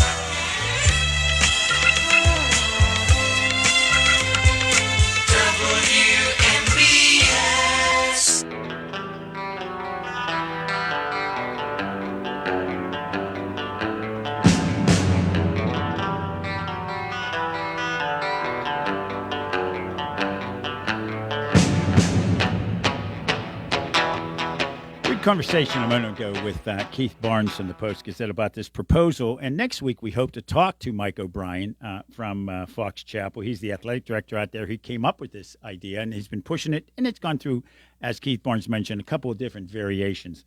So hopefully we'll talk to him. Coming up in this 7 o'clock hour, really two completely different topics here. One a lot more serious than the other. We're going to talk to Jackie Parker, who's with the Domestic Violence Services of Southwestern Pennsylvania. We'll talk to her at about 7:15. October is Domestic Violence Awareness Month. We'll talk to her about their organizations, that issue, stalking issues, etc. And then we're going to talk hockey. Jerome's going to join us in studios as we talk to our good friend Bob Grove. Penguins have just a couple of 2 or 3 preseason games left. The regular season kicks in next week. We'll get Bob Grove's opinion. He's, of course, one of the best Penguins and NHL analysts around. We'll talk to him about the upcoming Penguin seasons. In the meantime, 69 degrees right now outside our Davis & Davis studios. News is next. Possible next step in the government shutdown. Layoffs are imminent. Remembering Jane Goodall. My dream began. I'll go to Africa, live with animals, write books about them. Federal law enforcement officers in Memphis. This year alone, they have had 150 murders, and it's going to stop. This is the CBS World News Roundup, late edition. I'm Peter King. The first day of the government shutdown is pretty much in the books, with no movement toward a compromise that would end it. Republicans blame Democrats and vice versa, and President Trump has promised massive layoffs of government workers. House Democratic leader Hakeem Jeffries. Everything that the Trump administration has said about the government shutting down confirms the fact that Republicans are delighted to have shut down the government. More from CBS's Stacey Lynn. White House Press Secretary Caroline Leavitt says layoffs are imminent. They are, unfortunately, a consequence of this government shutdown. And sources tell CBS News that the OMD director says those layoffs will begin within 2 days. The Office of Management and Budget is working with agencies across the board to identify where cuts can be made. Vice President Vance says it's not what they want to do. But we're going to do what we have to keep the American people's essential services continuing to run. Stacey Lynn, CBS News, Washington. Senate Majority Leader John Thune says the Senate will vote again on the House-passed continuing resolution on Friday. Jane Goodall was one of the leading guiding lights for wildlife preservation and conservation. Her foundation says Goodall has died of natural causes at age 91. When Jane Goodall was a child, she read Tarzan in the garden of her English home. That's when my dream began. I'll go to Africa, live with animals. The adult Goodall landed a job as an assistant to famed paleoanthropologist Louis Leakey, who sent her to study chimpanzees in Tanzania. Her observations that they used tools were groundbreaking. In fact, a lot of people refuse to believe it. She would become one of the world's foremost authorities on the animals, as well as a powerful spokeswoman for conservation. Deborah Rodriguez, CBS News. Defense Secretary Pete Hegseth and Attorney General Pam Bondi were in Memphis as federal law enforcement was deployed in a city the Trump administration says has seen crime go out of control. When the government shuts down, crime doesn't shut down. And so we're not going to let that impact what we're doing in fighting to keep America safe. Bondi claims a federal task force has made more than 50 arrests in Memphis in the past 2 days. Busy day on Wall Street. The Dow closed up 43 points. The Nasdaq gained 95. And the S&P closed above 6,700 for the first time. Now this. Think O'Reilly Auto Parts for all your car care needs. Get the parts and service you need fast from the professional parts people at O'Reilly Auto Parts. When I asked Scott Lucky if his last name had anything to do with his success in the trucking industry, he laughed and said, "Well, Mike, I guess you could say I've always been lucky." But when I asked him how he and his family grew Lucky Distribution Services into the company it is today, he didn't talk about luck at all. "We work hard," he said. "We keep a close eye on the bottom line, and we treat our people the right way." In other words, Scott Lucky makes his own luck, which is precisely why he switched to Pure Talk Business. "Last month, I paid the big guys $740 for 12 lines," he told me. "This month, I paid Pure Talk $420 for the exact same service." Thousands of businesses all over the country are saving real money by switching to America's most dependable 5G network, and luck has nothing to do with it. Just dial pound 250 and say micro. That's pound 250 micro to switch to a wireless company that works as hard as you do. Pure Talk.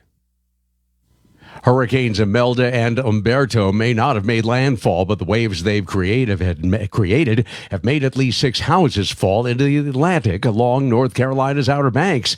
They've also given surfers a windfall of waves. We don't get these long period swells like this, waves this size that often, so it's always nice going out here when it's like this. There is still no official response from Hamas to President Trump's ceasefire plan, and Israeli naval forces have intercepted a flotilla carrying aid to Gaza. With Israeli airstrikes continuing, UNICEF's James Elder tells the BBC civilians are running out of options. We've seen dozens of airstrikes in this area. As I say, just at a hospital now, seeing children, a little girl who's paralyzed. She was asleep in her tent. Another child who's lost part of her skull, asleep in her tent from airstrikes. So no, it's not a catchphrase. Nowhere is safe in the Gaza Strip. Next week marks 2 years since the Hamas attack on Israel. You're listening to the CBS World News Roundup.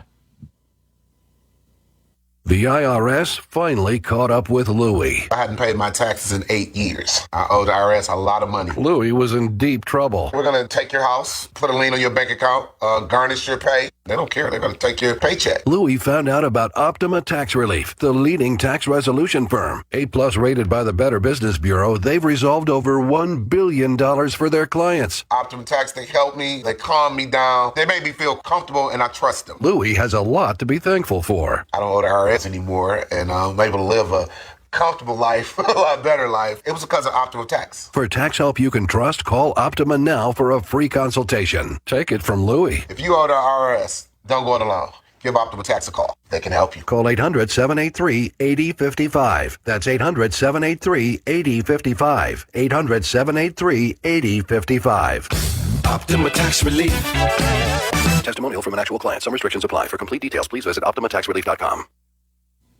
The list of books banned by school districts is getting longer. More from CBS's Michael Wallace. PEN America, a nonprofit that promotes free expression, says public school districts banned about 6,900 books last year. Just a couple of years ago, fewer than 3,000 were banned. PEN America calls it a disturbing normalization of censorship. Jodi Picoult's book, 19 Minutes, about school shootings and bullying, was one of the most banned. It is our stories that will spark readers to resist authoritarianism and to prevent history from repeating itself. Florida schools banned the most books, followed by Texas and Tennessee. Michael Wallace, CBS News. Lisa Cook keeps her job as a Federal Reserve governor, at least for now. The Supreme Court says it will hear arguments in January over President Trump's effort to force her out. Trump has accused Cook of mortgage fraud. She says she hasn't done anything wrong or illegal. The White House says it looks forward to the Supreme Court date. Time on the roundup, 7 minutes past the hour. So my mother is thinking of switching from Verizon to Pure Talk, but she's worried the deal sounds too good to be true. Michael, she said, how can those Pure Talk people offer me the same basic service as Verizon for so much less money? I said, Ma, go ask Google how much Verizon spends on advertising and promotions. A few seconds later, my mother said, oh my goodness, $12 billion a year? That must be a typo. I'll tell you what I told my mom. It's not a typo. Verizon spends $12 billion a year on advertising and promotions, and their customers are paying for it. Well, Pure Talk doesn't spend that kind of money on commercials. Trust me, I would know. That's why they can offer you and my mother unlimited talk, text, and plenty of data on a crazy fast 5G network for just $25 a month. And if you're a business owner, you could really save a fortune. Dial pound 250, say the words Mike Rowe, and you'll get an additional 50% off your first month. That's pound 250 Mike Rowe. Pure talk. Everything you need and nothing you don't. A hunting accident turns tragic and deadly. A 17-year-old Iowa boy is dead after being shot in the back of the head by a fellow hunter who apparently mistook him for a squirrel. It happened in Washington County in the southeastern part of the state. Iowa Department of Natural Resources Officer Sean Meyer stresses hunters need to know their surroundings. It's important that hunters take that time to look through the area and make sure what they're seeing is the target that they're going to shoot at. Carson Ryan was on his high school's homecoming court, as well as the school's track and field team. Jim Crisula, CBS News. In baseball's wild card playoffs, the San Diego Padres have won their series with the Cubs. They move on to the National League Division Series against Milwaukee. In the American League, Cleveland beat Detroit. They'll play a deciding Game 3 tomorrow. The Yankees and Red Sox are underway in New York, and the Reds and Dodgers play later in L.A. That's the World News Roundup Late Edition, Wednesday, October 1st. I'm Peter King, CBS News. Take the fact book. Caring for an aging parent or a loved one with medical needs? FACT, Fayette Area Coordinated Transportation, can help. Seniors 65 and older ride free on our fixed routes. People with disabilities get discounted shared rides. And if your loved one has medical assistance, their trips to doctors or treatment are covered under the shared ride program. Give them safe, reliable independence and yourself peace of mind. Call 724-628-RIDE or visit factbus.com. FACT, your community, your connection. Amedisys Hospice and Home Healthcare invite you to their 4th annual car cruise as they celebrate Hometown Heroes Community Day, Thursday, October 9th from 5 to 7 p.m. at the Uniontown Mall. Bring your classic car, no registration required, and join Amedisys in supporting our community. Vendors are welcome to participate and can register their business for a free vendor table by contacting Amanda DeGespie at 724-208-9783. Gift basket donations are also being accepted and may be dropped off to Amedisys Hospice at 649 Cherry Tree Lane in Uniontown. Bring the family to this community event. Enjoy the car cruise plus food trucks, a variety of vendors, free entertainment, and free giveaways. I'm TJ DeStefano. I'll be there broadcasting live along with Arnie Amber and the famous WMBS Prize Wheel. Come say hello, spin the wheel, enjoy the fun, and celebrate Hometown Heroes Community Day with Amedisys Hospice and Home Healthcare Thursday, October 9th from 5 to 7 p.m. at the Uniontown Mall. Together, we are the best in Fayette. Tune in to WMBS Saturday mornings at 8:20 for Your Financial Future with Gary Boatman, certified financial planner, investment advisory representative, syndicated columnist, and author,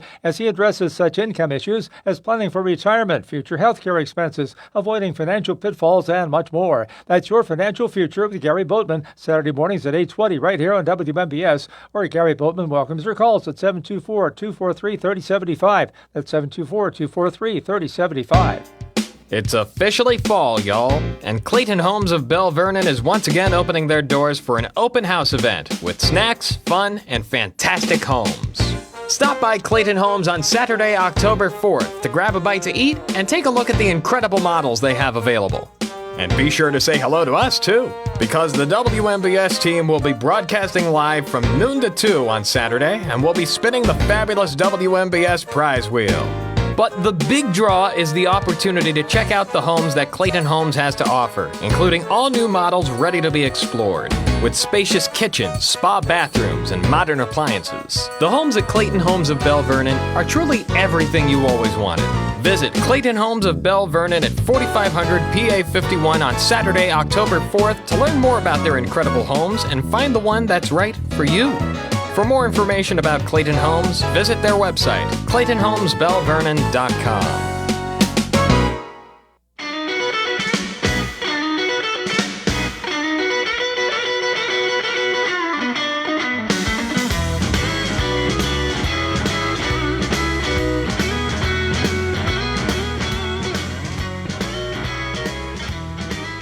Hour 3 of the Afternoon Drive Show on your local station, WMBS Uniontown. I'm Doug Saltzman. Jerome Show, of course, is producing the show. A little longer show tonight till 8 o'clock like we were last night, sticking around until 8 o'clock. Naturally, the Pirate season's over. No sports tonight. We will have NFL football tomorrow night, the 49ers at the Rams. Pregame show starts at 7:30, and the kickoff is at 8:15. Also coming up, of course, this Friday. We'll talk more about that a little bit later. Our another C. Harper Auto Group High School Sports Night. Penguin Hockey, they've got 2 games remaining in the preseason. And then, as Jerome reminded me, the first regular season game. Interesting one. Next Tuesday starts at 8 o'clock. And, of course, the former Penguins coach is coaching the Rangers now, and that's who the Penguins are playing. The pregame at 7. The puck drops a little after 8 o'clock tomorrow. And we'll be talking to Bob Grove coming up. Penguin historian, analyst, NHL analyst. Jerome and I will talk to him at the bottom of the hour. But joining us right now, joining us on the WVU Medicine Uniontown Hospital Talk Line to talk about Domestic Violence Awareness Month, the communication specialist for Domestic Violence Services of Southwestern Pennsylvania, Jackie Parker. Jackie, thank you very much for joining us today. How are you? Oh, thank you so much for having me. I'm great. How are you today? I'm well. It's an important, not an easy topic to talk about, but an important one. And we've talked about it throughout the year with different organizations. But, of course, October is that month where we pay special attention to this issue of domestic violence. And that's why we wanted to have you on today to talk about your organization, the Domestic Violence Services of Southwestern Pennsylvania. Before we get into, we'll talk about the signs to look for, what you should be careful about. Let's talk about your organization and its goals, if you would. Start off with that, if you could tell us. Obviously, it's, the name itself tells us what it is, but give us some idea of the services you provide. Sure. So Domestic Violence Services of Southwestern Pennsylvania works to end domestic violence by empowering survivors, raising awareness, and creating safer communities. And our goal is to create a world where everyone feels safe and respected in their relationships. And this is just such a great opportunity on today, the first day of Domestic Violence Awareness Month, which is October, to come on and talk about what we do. We serve Washington, Greene, and Fayette counties in southwestern Pennsylvania with a whole host of services that we offer. We have a 24/7 helpline that's available free and confidential 24 hours a day, 365 days a year. And this is a helpline not just for emergencies, but also for referrals. It's open to survivors, friends and family of survivors, and professionals working with survivors. So that's the main number that you would call is 800-791-4000, and we can direct you to any of our other services just by calling this number. We have emergency safe houses if someone needs a safe place to go due to domestic violence. We have therapy services provided by a professional counselor. We've got empowerment counseling to help meet the needs and goals of each client. We have legal advocacy services where we can help people fill out protection from abuse orders and accompany them to court hearings. And then we also have housing services for more long-term solutions. And even cooler, I think, about our organization is we have a community impact team where we're working in schools and throughout the community to raise awareness and try to prevent domestic violence before it even starts. We want to change attitudes, beliefs, and behaviors to help build these safer, healthier relationships. Yeah. I think it's important to point out, too, when you're talking about domestic violence, this isn't just a husband and wife issue. It's not just two people who might be living together, whether they're married or not. It certainly can be between a boyfriend and a girlfriend, and it happens in both directions. Naturally, most people think of domestic violence as a woman being abused, but a man can be abused too, and it doesn't have to be two people living together, obviously, correct? Absolutely. It's any relationship. It can be a familial relationship. It's basically somebody trying to exert power and control over another person in the relationship. It's an intentional choice that someone makes. It can happen, like you said, between those related by marriage, intimate partner relationships, blood relatives, and it's not just physical. A lot of people, that's the first thing they think of with domestic violence is physical abuse, but generally it actually starts with other types of abuse. Emotional, sexual, financial, and digital abuse are all things that you need to keep your eye out for. Yeah, and that's one thing.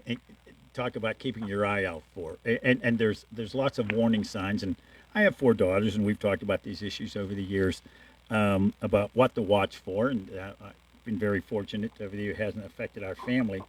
But at the same time, this idea of what to watch for, it's not just you don't call 911 or you don't call your helpline, for instance, the first time you get hit. There might be verbal abuse or constant criticisms, or the fact that one partner wants total control over another partner's life and what they're doing every single moment.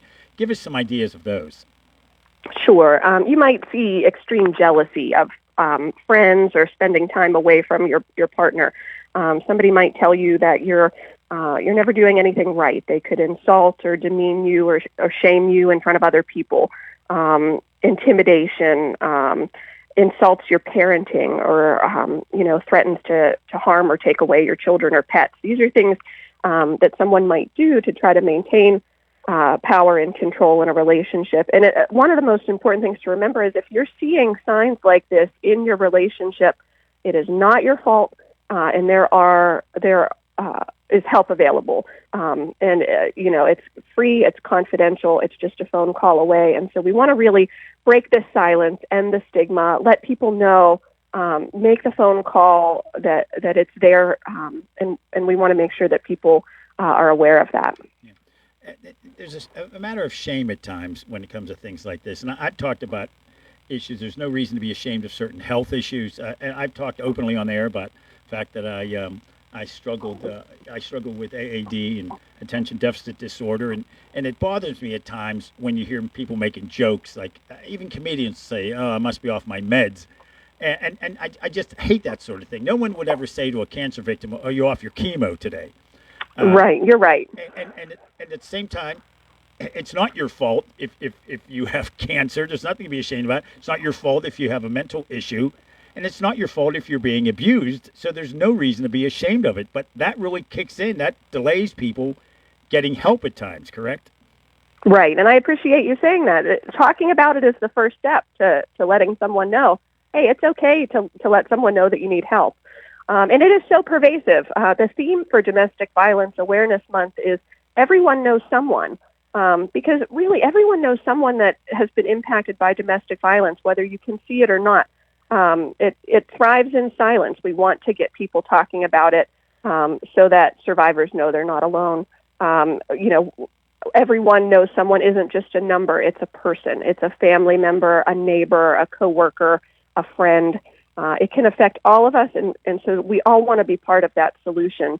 And getting involved in Domestic Violence Awareness Month is a great way to start that process and to stand up for survivors while raising awareness and starting this conversation. I want to mention that 24-7 hotline again, and that's what you call it, right? The hotline, the helpline, I guess. We call it a helpline because we don't want people to think it has to be during an emergency that you call. It absolutely does not. You can call anytime, and it will be a human person who answers. And that number, again, is 800-791-4000. And it can be a person who is experiencing domestic violence or has questions about if they might be experiencing domestic violence. And it can be someone calling on behalf of a friend or family member to get more information about that, or someone in a professional setting who's looking for services to refer someone to. Let's talk this distinguish between when someone should call that helpline or when they should call 911. Sure. Obviously, 911, if you're in an emergency situation and you need help from, law enforcement services, you would call that number right away. But say, it's the middle of the night and you're feeling unsafe and you feel that you're safely able to call this 800 number. We can do intakes in our emergency shelter 24 hours a day, 7 days a week. There's no right or wrong time to call. So when in doubt, give it a call. And the person who answers will be able to ask some questions to guide you to where you need to go. We were talking with Jackie Parker, communications specialist with Domestic Violence Services of Southwestern Pennsylvania. You talked at the beginning of our interview about a safe house and about someplace you can go And it literally is you pick up and go. You grab your children and you go. It's not as if you have to pack up your belongings and go. In addition to just having a place to go, what other services are provided? And when should one take that step to go to one of your safe houses? Well, really, that's up to the person who is making that decision. And everybody's different. Everybody has a different situation, and we really respect an individual's right to, decide for themselves when is the right time to do that. And once you've made that step, then we can connect you with things like therapy services, the legal advocacy, working, housing case management to help with more longer-term housing issues if that's an issue. And like you said, you're right. Sometimes people, they're not packing anything. They're just leaving their home. And we're fortunate that we have a really great network of donors and supporters who help provide things to help these people whenever they're taking this step to rebuild their lives. And sometimes they're left with nothing or not much at all in that first phase of leaving.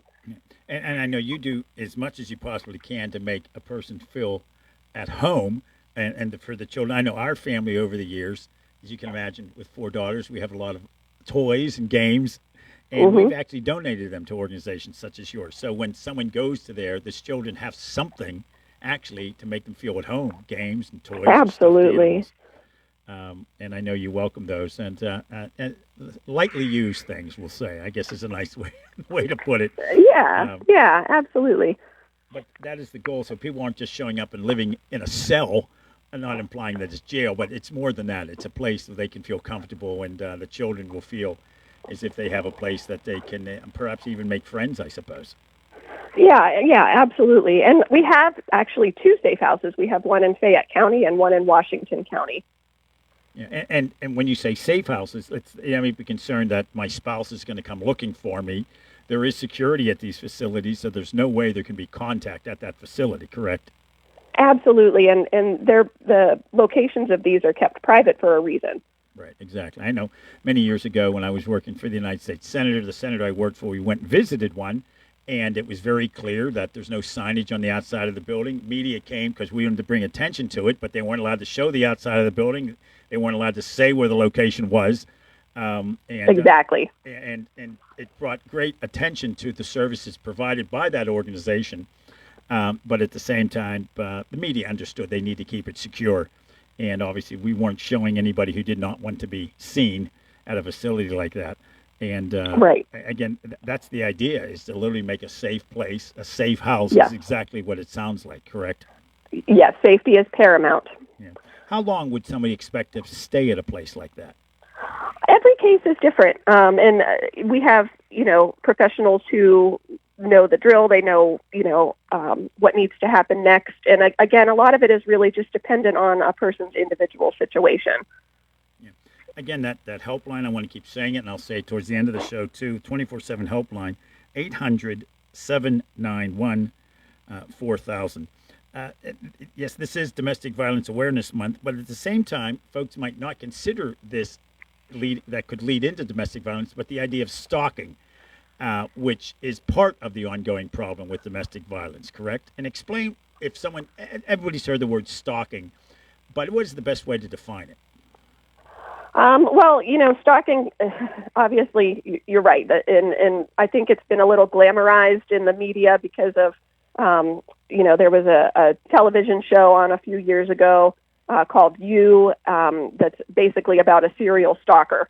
And it got a lot of, it had its moment in the media. But stalking is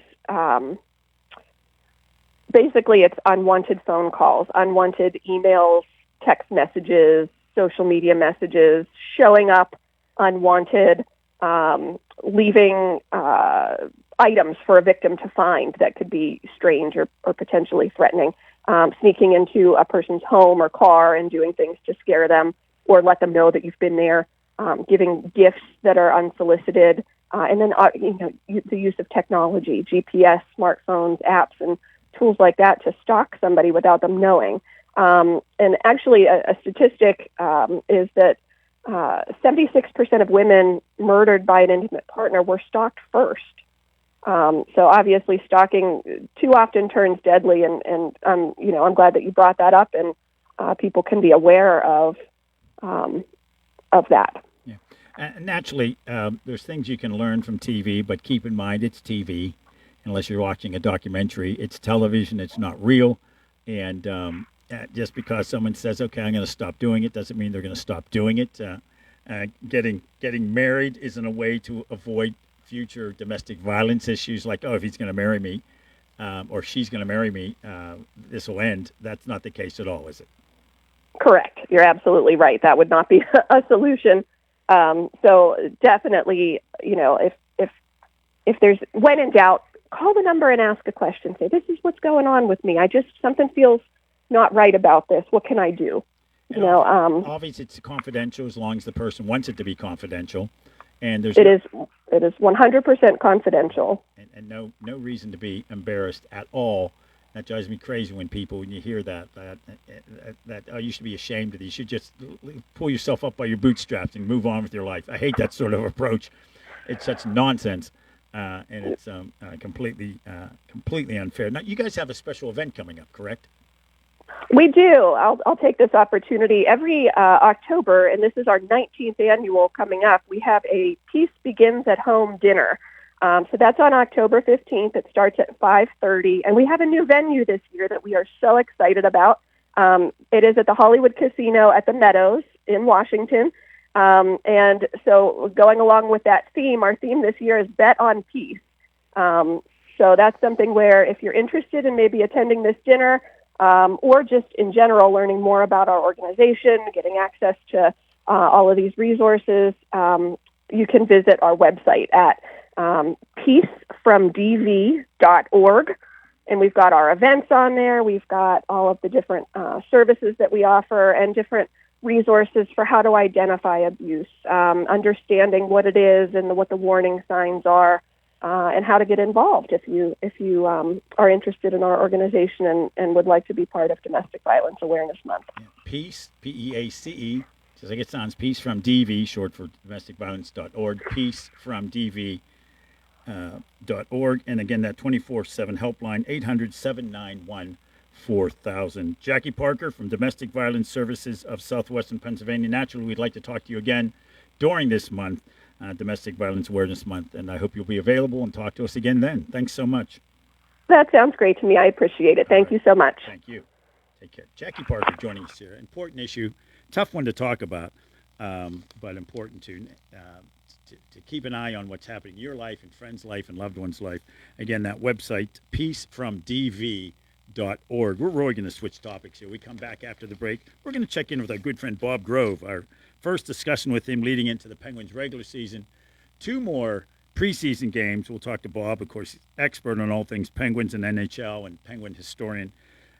And Jerome Shell is going to join us in studio for that discussion. But first, let's go to the CBS News Brief.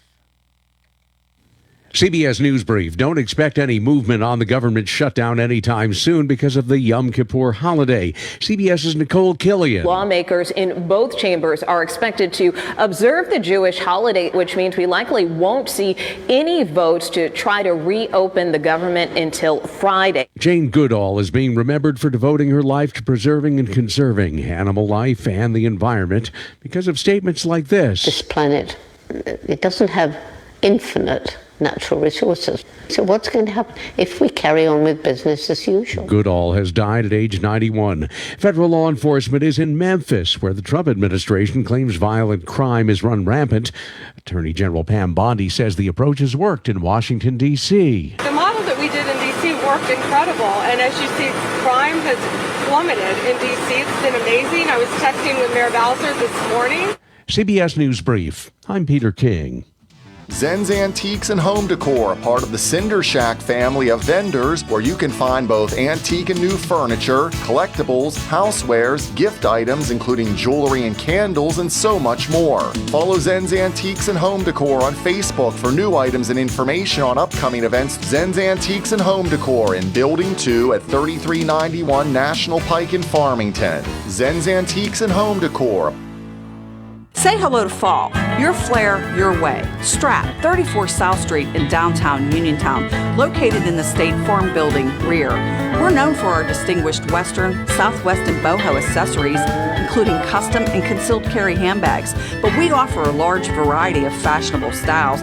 And just refreshed for fall, we have an amazing selection of spiny oyster, turquoise, nickel silver, copper, and gemstone fun fashion jewelry. And we're so excited to bring you affordable indulgence. 24% lead crystals wrapped in tarnish-free silver and gold wire for enhanced clarity, brilliance, and sparkle. These bracelets, pendants, earrings, and bands are stunning and show-stopping, to say the least. Strat, 34 South Street in downtown Uniontown, 724-557-6184. Open Tuesday through Friday, 11 to 5. Not high-end, just nice-end. Strat, you're sure to adore us, and you'll love our prices. At what point did everything change? When did service get taken out of service industries? It's too bad, because people are busy these days. At life, at work, at play. When it comes to your hard-earned money, you want service. Real service. From a person you know and a face you trust. At a bank where changing with the times doesn't mean leaving people behind. We're proud to be a part of your community. We're United Bank, at your service. Concerned about your heart health? At WVU Medicine, we believe your heart deserves world-class care, close to home and always within reach. Our non-invasive cardiology team uses advanced tests like stress tests and cardiac MRI to diagnose and monitor heart conditions without surgery. Call 877-WVU, the number 4HRT, or visit wvumedicine.org/heart. Route 21 Furniture, take the road to your perfect home. Sleep well tonight. Try out a new mattress from Route 21 Furniture with a large selection of mattresses, all sizes and comfort levels, with great prices, free local delivery and setup, and financing options. Route 21 Furniture. Open weekdays 9 to 5, Saturday 10 to 5, Sunday noon to 4. 724-737-2222 or Route21Furniture.com. Route 21 Furniture, take the road to your perfect home. Now, you don't have to travel too far for medical marijuana products. Go to Local Leaf in Scottdale for a wide variety of locally grown and locally sourced products, plus your questions answered on medical marijuana, qualifying medical conditions, or how to register for your medical card. Local Leaf by PHG off Route 119 in Scottdale, 412-417-4964. Online at localleafpa.com. Local Leaf, your medical marijuana dispensary with locally grown and locally sourced products in Scottdale.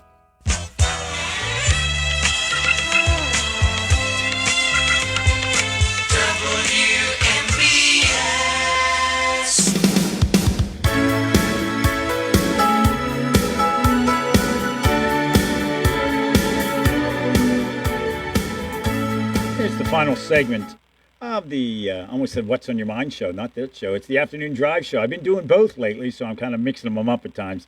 So welcome back. A beautiful night out there. 68 degrees right now outside our Davis & Davis Attorneys at Law studios. Joining us right now, our first discussion with them for the year on the WVU Medicine Uniontown Hospital Talk Line, our good friend Bob Grove. Bob, thanks for joining us today. How are you? I'm doing great, Doug. Hope you're doing well. Doing well. Jerome Schell, our producer, is joining us for this discussion here for the next 12 minutes or so. Talking about the Penguin game, Penguin season, rather. Two preseason games left, and the first game of the season next Tuesday. I'm always fascinated. Steelers come to camp, and Pirates go to spring training. Big to do. They're there for weeks upon weeks. Hockey teams get into camp. They're there about 4 days, and they're playing their first preseason game. I guess that's a sign that hockey players don't show up overweight to camp, do they? Not anymore, Doug. They used to. If you talk to the old timers, they'll tell you that training camp was where you got in shape. That's no longer true. These guys, they're working out pretty much year round, and so they get into camp and it gets right down to business and on with the schedule. And they've got 7 preseason games this season, and as part of the bargaining agreement between the players and the league, that number is going to be reduced. Next year teams they're going to shorten up. They're only going to play 4 preseason games, and they're going to be, of course, adding a couple of regular season games. So it'll be 84 games next year in the regular season and just 4 preseason games, and the players supported that. So, because they feel like that's even better, and the veterans are only going to have to they're not going to be required to play all the games. So. It'll actually be shortened a little bit next year. Yeah. Interesting first game of the season for them, obviously. They're going up against their former coach. I don't know how often that happens. I mean, they go up against former coaches, but not usually probably the first game of the season, especially away. Yeah, against Mike Sullivan and the Rangers on opening night. It's, the NHL schedule maker has a sense of humor, right? I mean, I shouldn't say it that way. I should say, he knows what might attract viewers to the games for sure. To see the Penguins play against Mike Sullivan, it's going to be a lot of fun. Sully's, he's familiar with the New York area. He spent time as an assistant coach there, and he's going to a team that's, they're coming off a disappointing season, and they're looking to rebound in a big, big way and get into the playoffs and make some noise. And that's the kind of team that I think is best for Mike Sullivan. And, the Penguins in this rebuild, and it's going to be interesting to see how they, how they try to deal with Sid and Gino and those guys. Jerome, go ahead. Hop in there. Real quick, for a question that I've noticed lately. There's all this talk about this Kindle kid on the roster right now. Does he have any chance of making the roster, or is he going to be someone that has to wait a year? Well, I would say he's been good. For sure, here in the preseason games, and he's playing again tonight. This is his 5th preseason game of the season tonight in Buffalo. The Penguins have a 1-0 lead late in the first period, and Kindle's been really, really good. Is he going to make the team? I don't think so. Remember, he's not eligible to go to the American Hockey League. They just drafted him this summer. And so he's been playing in Calgary, the Western Hockey League, and that's his junior team. And so the Penguins can keep him here for 9 games, and then send him back if they want to. Once you play the 10th game, the first year of your contract has kicked in, so teams will sometimes take a longer look at guys. Years ago the Penguins did that with Jordan Staal and ended up keeping him. And Ben Kindle has looked really good. There was some knock on his skating when they drafted him. I haven't really seen that, in the preseason games, to be honest with you. But he's been in and around the puck, and he shows good instincts. But again, he's a kid, and I even though he's looked good, maybe they would want to take a longer look at him. But I don't see him staying here this season. I think it probably is going to go back to junior. And then the other player that seems to be the talk, at least in all the media, is Harrison Brunite. What's the chance of him making this roster? Well, Harrison Brunick has a real good chance, I think, of making the roster for sure. A right-handed defenseman who really impressed the Penguins last year in his first training camp with the team. And look, he's playing again tonight. This is a kid he's a superb skater. He just gets from A to B so quickly, and he's got we talk about instincts for Kindle. This guy, Brunick, he understands what the Penguins are trying to do, and he understands the way the game is played, and he looks like he totally fits in. And, this is going to be a call for Kyle Dubas on whether to keep him or not, because he's another guy. He's got junior eligibility. He can go back and play at Kamloops, and I'm sure he's going to make the Canadian World Junior Championship team this year, which would be, for me, the only benefit of sending him back to junior. I don't know if he's going to learn a lot playing another year at junior, but he's not eligible to play in the American Hockey League. So the Penguins have to really weigh, is he ready to play a full season? Because, the one thing I would say is remember that it's one thing to look good in training camp, but you're playing, it's a short period of time. You're playing quasi-NHL teams in preseason games. You're not playing full NHL teams that are full of veterans. And that's a judgment that the Penguins have to make. Is he ready or is he not? But he impressed them last season. I think he's impressed them in this camp. He looks smooth. He looks under control. He doesn't look out of place at all. But I will say that, I felt the same way about Owen Pickering last year, the young defenseman, when he came up and played a few games for the Penguins last year. And his first half a dozen games, he looked like he fit right in, like he'd been playing in the league for a couple of years. But you know what? After another 2 or 3 weeks after that, his play had gone down, and he ended up going back to the American Hockey League. So these are important decisions for the Penguins to make, and they'll weigh them all. But I mean, Brunick for me has a much better chance of making the team than Kindle does. Yeah, you mentioned earlier at the beginning of our discussion here, Bob, that and this is not Penguin related, but rules related, that he couldn't go over to the AHL from the Western League. Is that part of a player's organization agreement? That's bargain agreement. Yeah, that's an agreement between the Canadian Hockey League, which is the umbrella organization over Canada's three major junior leagues, and the NHL. And the junior leagues, obviously, their attitude is if he's not ready to play for your team, he should be back here playing and helping us to draw fans and support our franchise. And maybe we're trying to win a Memorial Cup, et cetera, et cetera. And so until your first couple of years after being drafted, you still have junior eligibility. And you're going to go back, and if you stay in the NHL, it's fine, but you got to stay. You can't go to the American League. So that's the way it's always been, and that's another thing under the bargaining agreement. They're going to tweak that a little bit next year, and teams will be able to take one guy who normally would have had to go back to junior can stay in the NHL organization and be sent to the American Hockey League. So this is all part of the jigsaw puzzle the teams try to put together as they're trying to make sure that they develop their players in the right way, and they can understand who's ready to play an 82-game season and who's not, and what's the best place for them. Is it back with their junior team, or is it in the American Hockey League? Yeah, it seems like we've been talking forever about the Penguins being an old team. Is that going to kick in? Are some of these older guys going to still be around? Are they going to deal them at the trade deadline? Or is it something every team talks about? Like, oh, our guys are old. If they're on the roster more than 6 years, I think sometimes old. Well, yeah, I mean, and yes, in recent seasons, the Penguins have been either the oldest or very close to the oldest NHL team. That average age for them is probably going to come down this season, I would say, because we're talking about, like I said, maybe Brunick makes the team. Even if Kindle does not, you look at a guy like Tristan Brose, who's had a very, very good camp. He's in the lineup again tonight. I think he's got an excellent chance to make the team. We'll see if Philip Hallander, who's only 25, he's in the lineup again tonight, getting a longer look. Could he be a guy that gets in? And guys like Kevin Hayes and Noel Acciari and those guys. Look, if these younger guys prove that they've earned a roster spot, yeah, the Penguins are going to get a little bit younger, and that's the process the Penguins are in. They're rebuilding. They should be getting younger. Yeah. Go ahead, Jerome, if you want to jump in. How does the addition of Tommy Novak affect players like that, where you're looking at guys to cut, and then, of course, the addition of the late PTO for Robbie Fabry? Yeah. Well, hey, look, the Penguins are just increasing the amount of competition in training camp. That's what you want. You want nobody gets handed a job, unless your name is Malkin or Crosby or Letang, right, or maybe a couple others. But you know what I mean. You want as much competition as you can get. So Robbie Fabry, who's shown himself at the NHL level to be a pretty productive player. He's been sidelined by, a couple of knee injuries that have really hurt his career. He's in. He hasn't looked bad in training camp. But guys like, you mentioned, I'll mention Tomasino. I mean, he's got a goal tonight for the Penguins in their preseason game.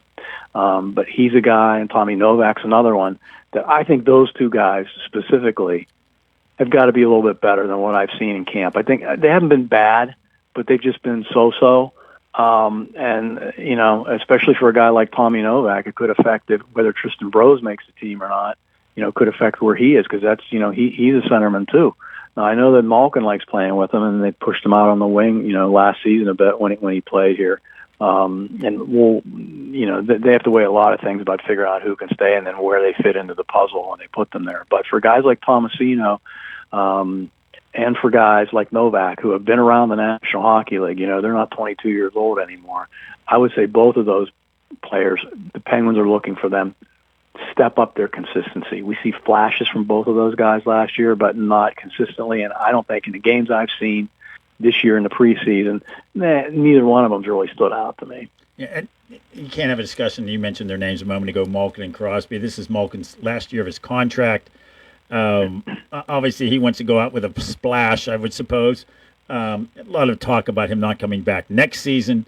I don't know what that is. And there was silly talk about Crosby getting traded or should he be traded. Willie Stargell had a better chance of being traded back in the day than Crosby would. But what about Malkin? What happens there? They keep him for the whole season, I suppose?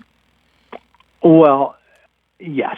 I don't see Gino being traded during this season. No, I mean he's got a no trade clause. He's in full control of his situation. He doesn't have to go anywhere unless he wants to, and he loves Pittsburgh. And I don't see him going anywhere. Now he did say at the beginning of camp this year that even though this is the last year of his current contract, he opened the door that he might play beyond this season. So we'll see if there's because he'll be 40 at the end of this season. And going into next year, he'll be a 40-year-old, and it'd be interesting to see if there are other teams willing to take a shot at it, because the Penguins are not going to give him another contract. I mean, they're in a rebuilding phase, and you don't sign 40-year-olds when you're doing that. So if Gino really does want to continue to play, he's going to have a good year, and show teams that he's still got it. And you got to love Gino. He's doing everything he can, but he's older, and he's had 2 surgeries on his knee, the same knee, and that just takes a toll on you. I don't care, what your name is or who you are. I mean, that's just reality, and it's been tough for him. He's lost a step over the last few years, but he looks like he's in pretty good position. They're in pretty good shape this year to come in and have a good season. So we'll see how he does. Yeah. Again, joining us on the Afternoon Drive Show, late edition, Bob Grove, Penguins and NHL analyst. Bob, you've always been very generous with your time, and we're going to nag you more during the season. So thanks so much for thanks for having me. Joining us tonight, joining Jerome and me on the air here, talking about the Penguins. 2 games left, and we'll start that season. Interestingly, and I like that idea. The schedule maker has a sense of humor. That's a good way of putting it. I think that they're playing. It's going to be fun. Yeah, why not? That's a good thing to do. Hey, thanks so much. We really appreciate it, Bob. Thanks, Doug. Thanks, Jerome. All right, thank you. Hey, how about that, Jerome? And Bob is, Jerome. Bob's always been so good with us. This guy, he's watching a hockey game right now, talking to us at the same time. Well, is it really a hockey game? I mean, come on. It's a preseason game. Preseason game, yeah. Although they got smart. I didn't bring this up because I didn't think it was, of course, when they had Marc-Andre Fleury the other night, they sold out the play. I got mixed up the days he was going to play a preseason game, and we turned it on, my brother and I. And I'm like, my gosh, I thought there'd be a better turnout for this game. I thought it got sold out. We had the wrong night. Oh, my gosh. But they did sell out the next one, of course, to have him out there. And, it's a special thing. You'd rather have your goalies that are going to play the year to get some practice during the preseason. Not this season. But, this is the rebuild. And I'd hate to go, what are we up to now, 2 years without a playoff? My gosh. It's going to be 3. After we set the record for the listen to me. I know you give me heck when I say we. I don't play for the Penguins. The Penguins set the record for the longest playoff streak of the major sports to go that long. And it's rough to see in that. And but we'll see what happens this year. As you mentioned, though, it's a long shot because they're rebuilding, and it'll be weird not having Malkin around after this season if he doesn't come back. But you got some old guys, too. Rust and who else am I thinking of? Raquel, you're looking at Letang, you're looking at Carlson. Oh, yeah. Those are the ones you wonder if they're going to get traded at the trade deadline. But let's talk more about that when we come back. We're going to take a break right now. We're wrapping up hour 3 of the Afternoon Drive Show here on your local station. I'm Doug Saltzman. That's Jerome Shell producing the show. Appreciate him stopping in for this interview. Stick around. We'll be back in a few minutes. When you are looking to make some extra cash for your aluminum cans, visit Cherokee Recycling, where aluminum can is king. Cherokee Recycling is open Monday through Friday 9 to 4:30 and Saturdays 8 to 12 noon, closed Sundays and holidays. Give Marcus or Braggs a call today, 724-439-3228 for Cherokee Recycling, where recycling makes the most sense.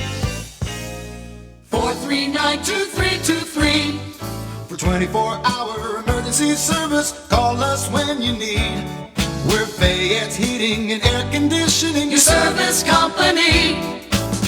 When it's sweltering outside, you'll be cool inside with central air conditioning from Bryant, the people that know cool. And it's easy to have a central air conditioning system installed in your home. Simply call on your Bryant dealer, Fayette Heating and Air Conditioning, located near the Laurel Mall on Route 119, north of Uniontown. The phone number is 439-2323. Let Fayette Heating and Air Conditioning rescue you from the sticky, humid summer weather. Remember that number for Fayette Heating and Air Conditioning, your Bryant dealer, 439-2323. Call Fayette Heating and Air Conditioning, 439-2323, 439-2323, 439-2323.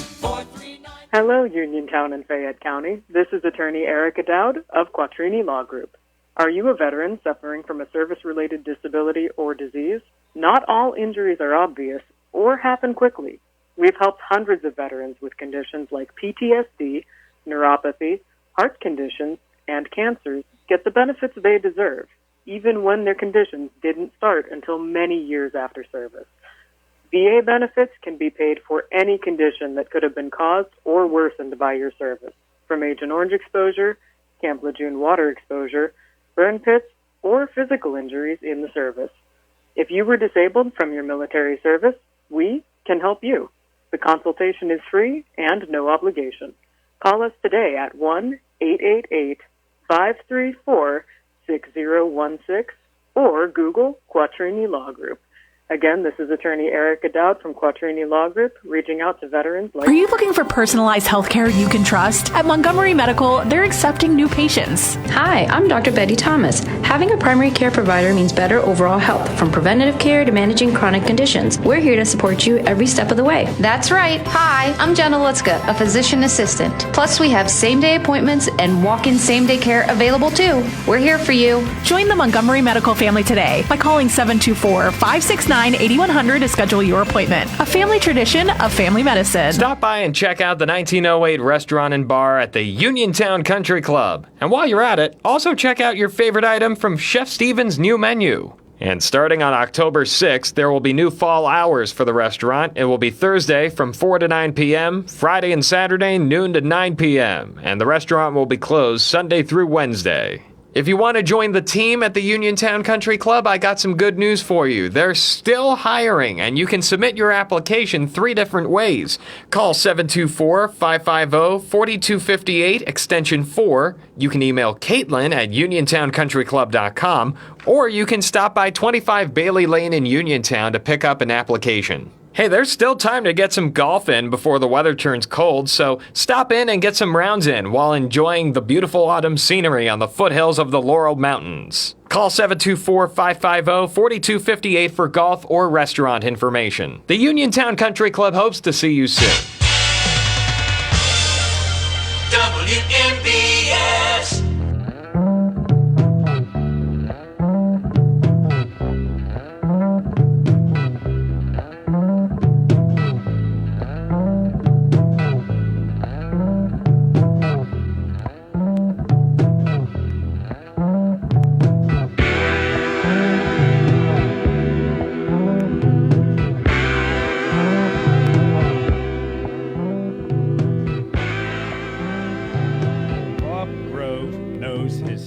Does he not? I just got an email here at radiosaltzman@gmail.com.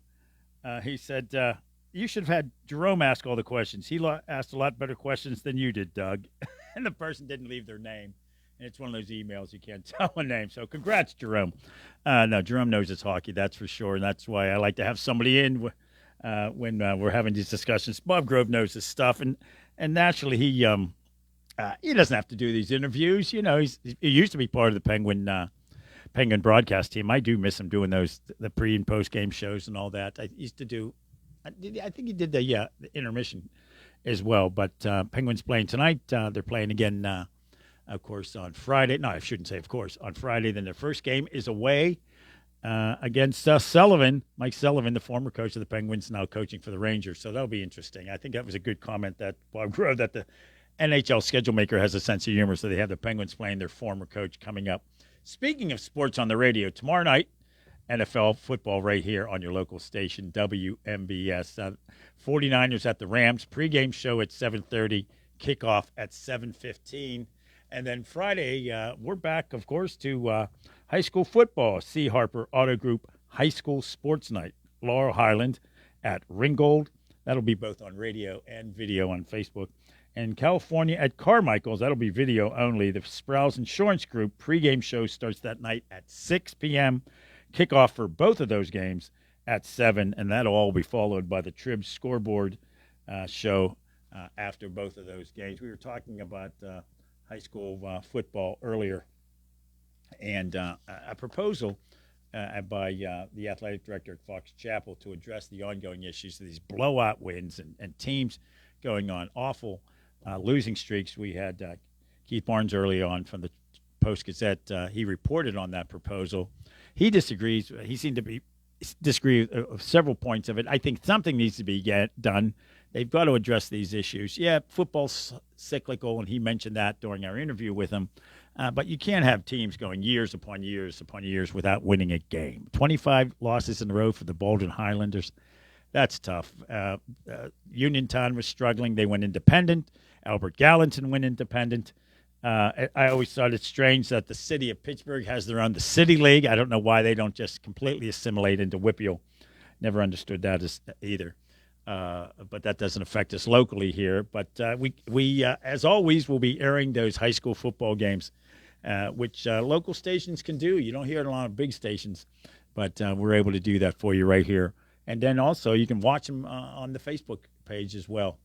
We're about a minute and a half away from the CBS News at 8 o'clock. Good to be with you here tonight. I want to thank Jerome Schell for his help keeping me on the air here when I'm pushing the wrong buttons.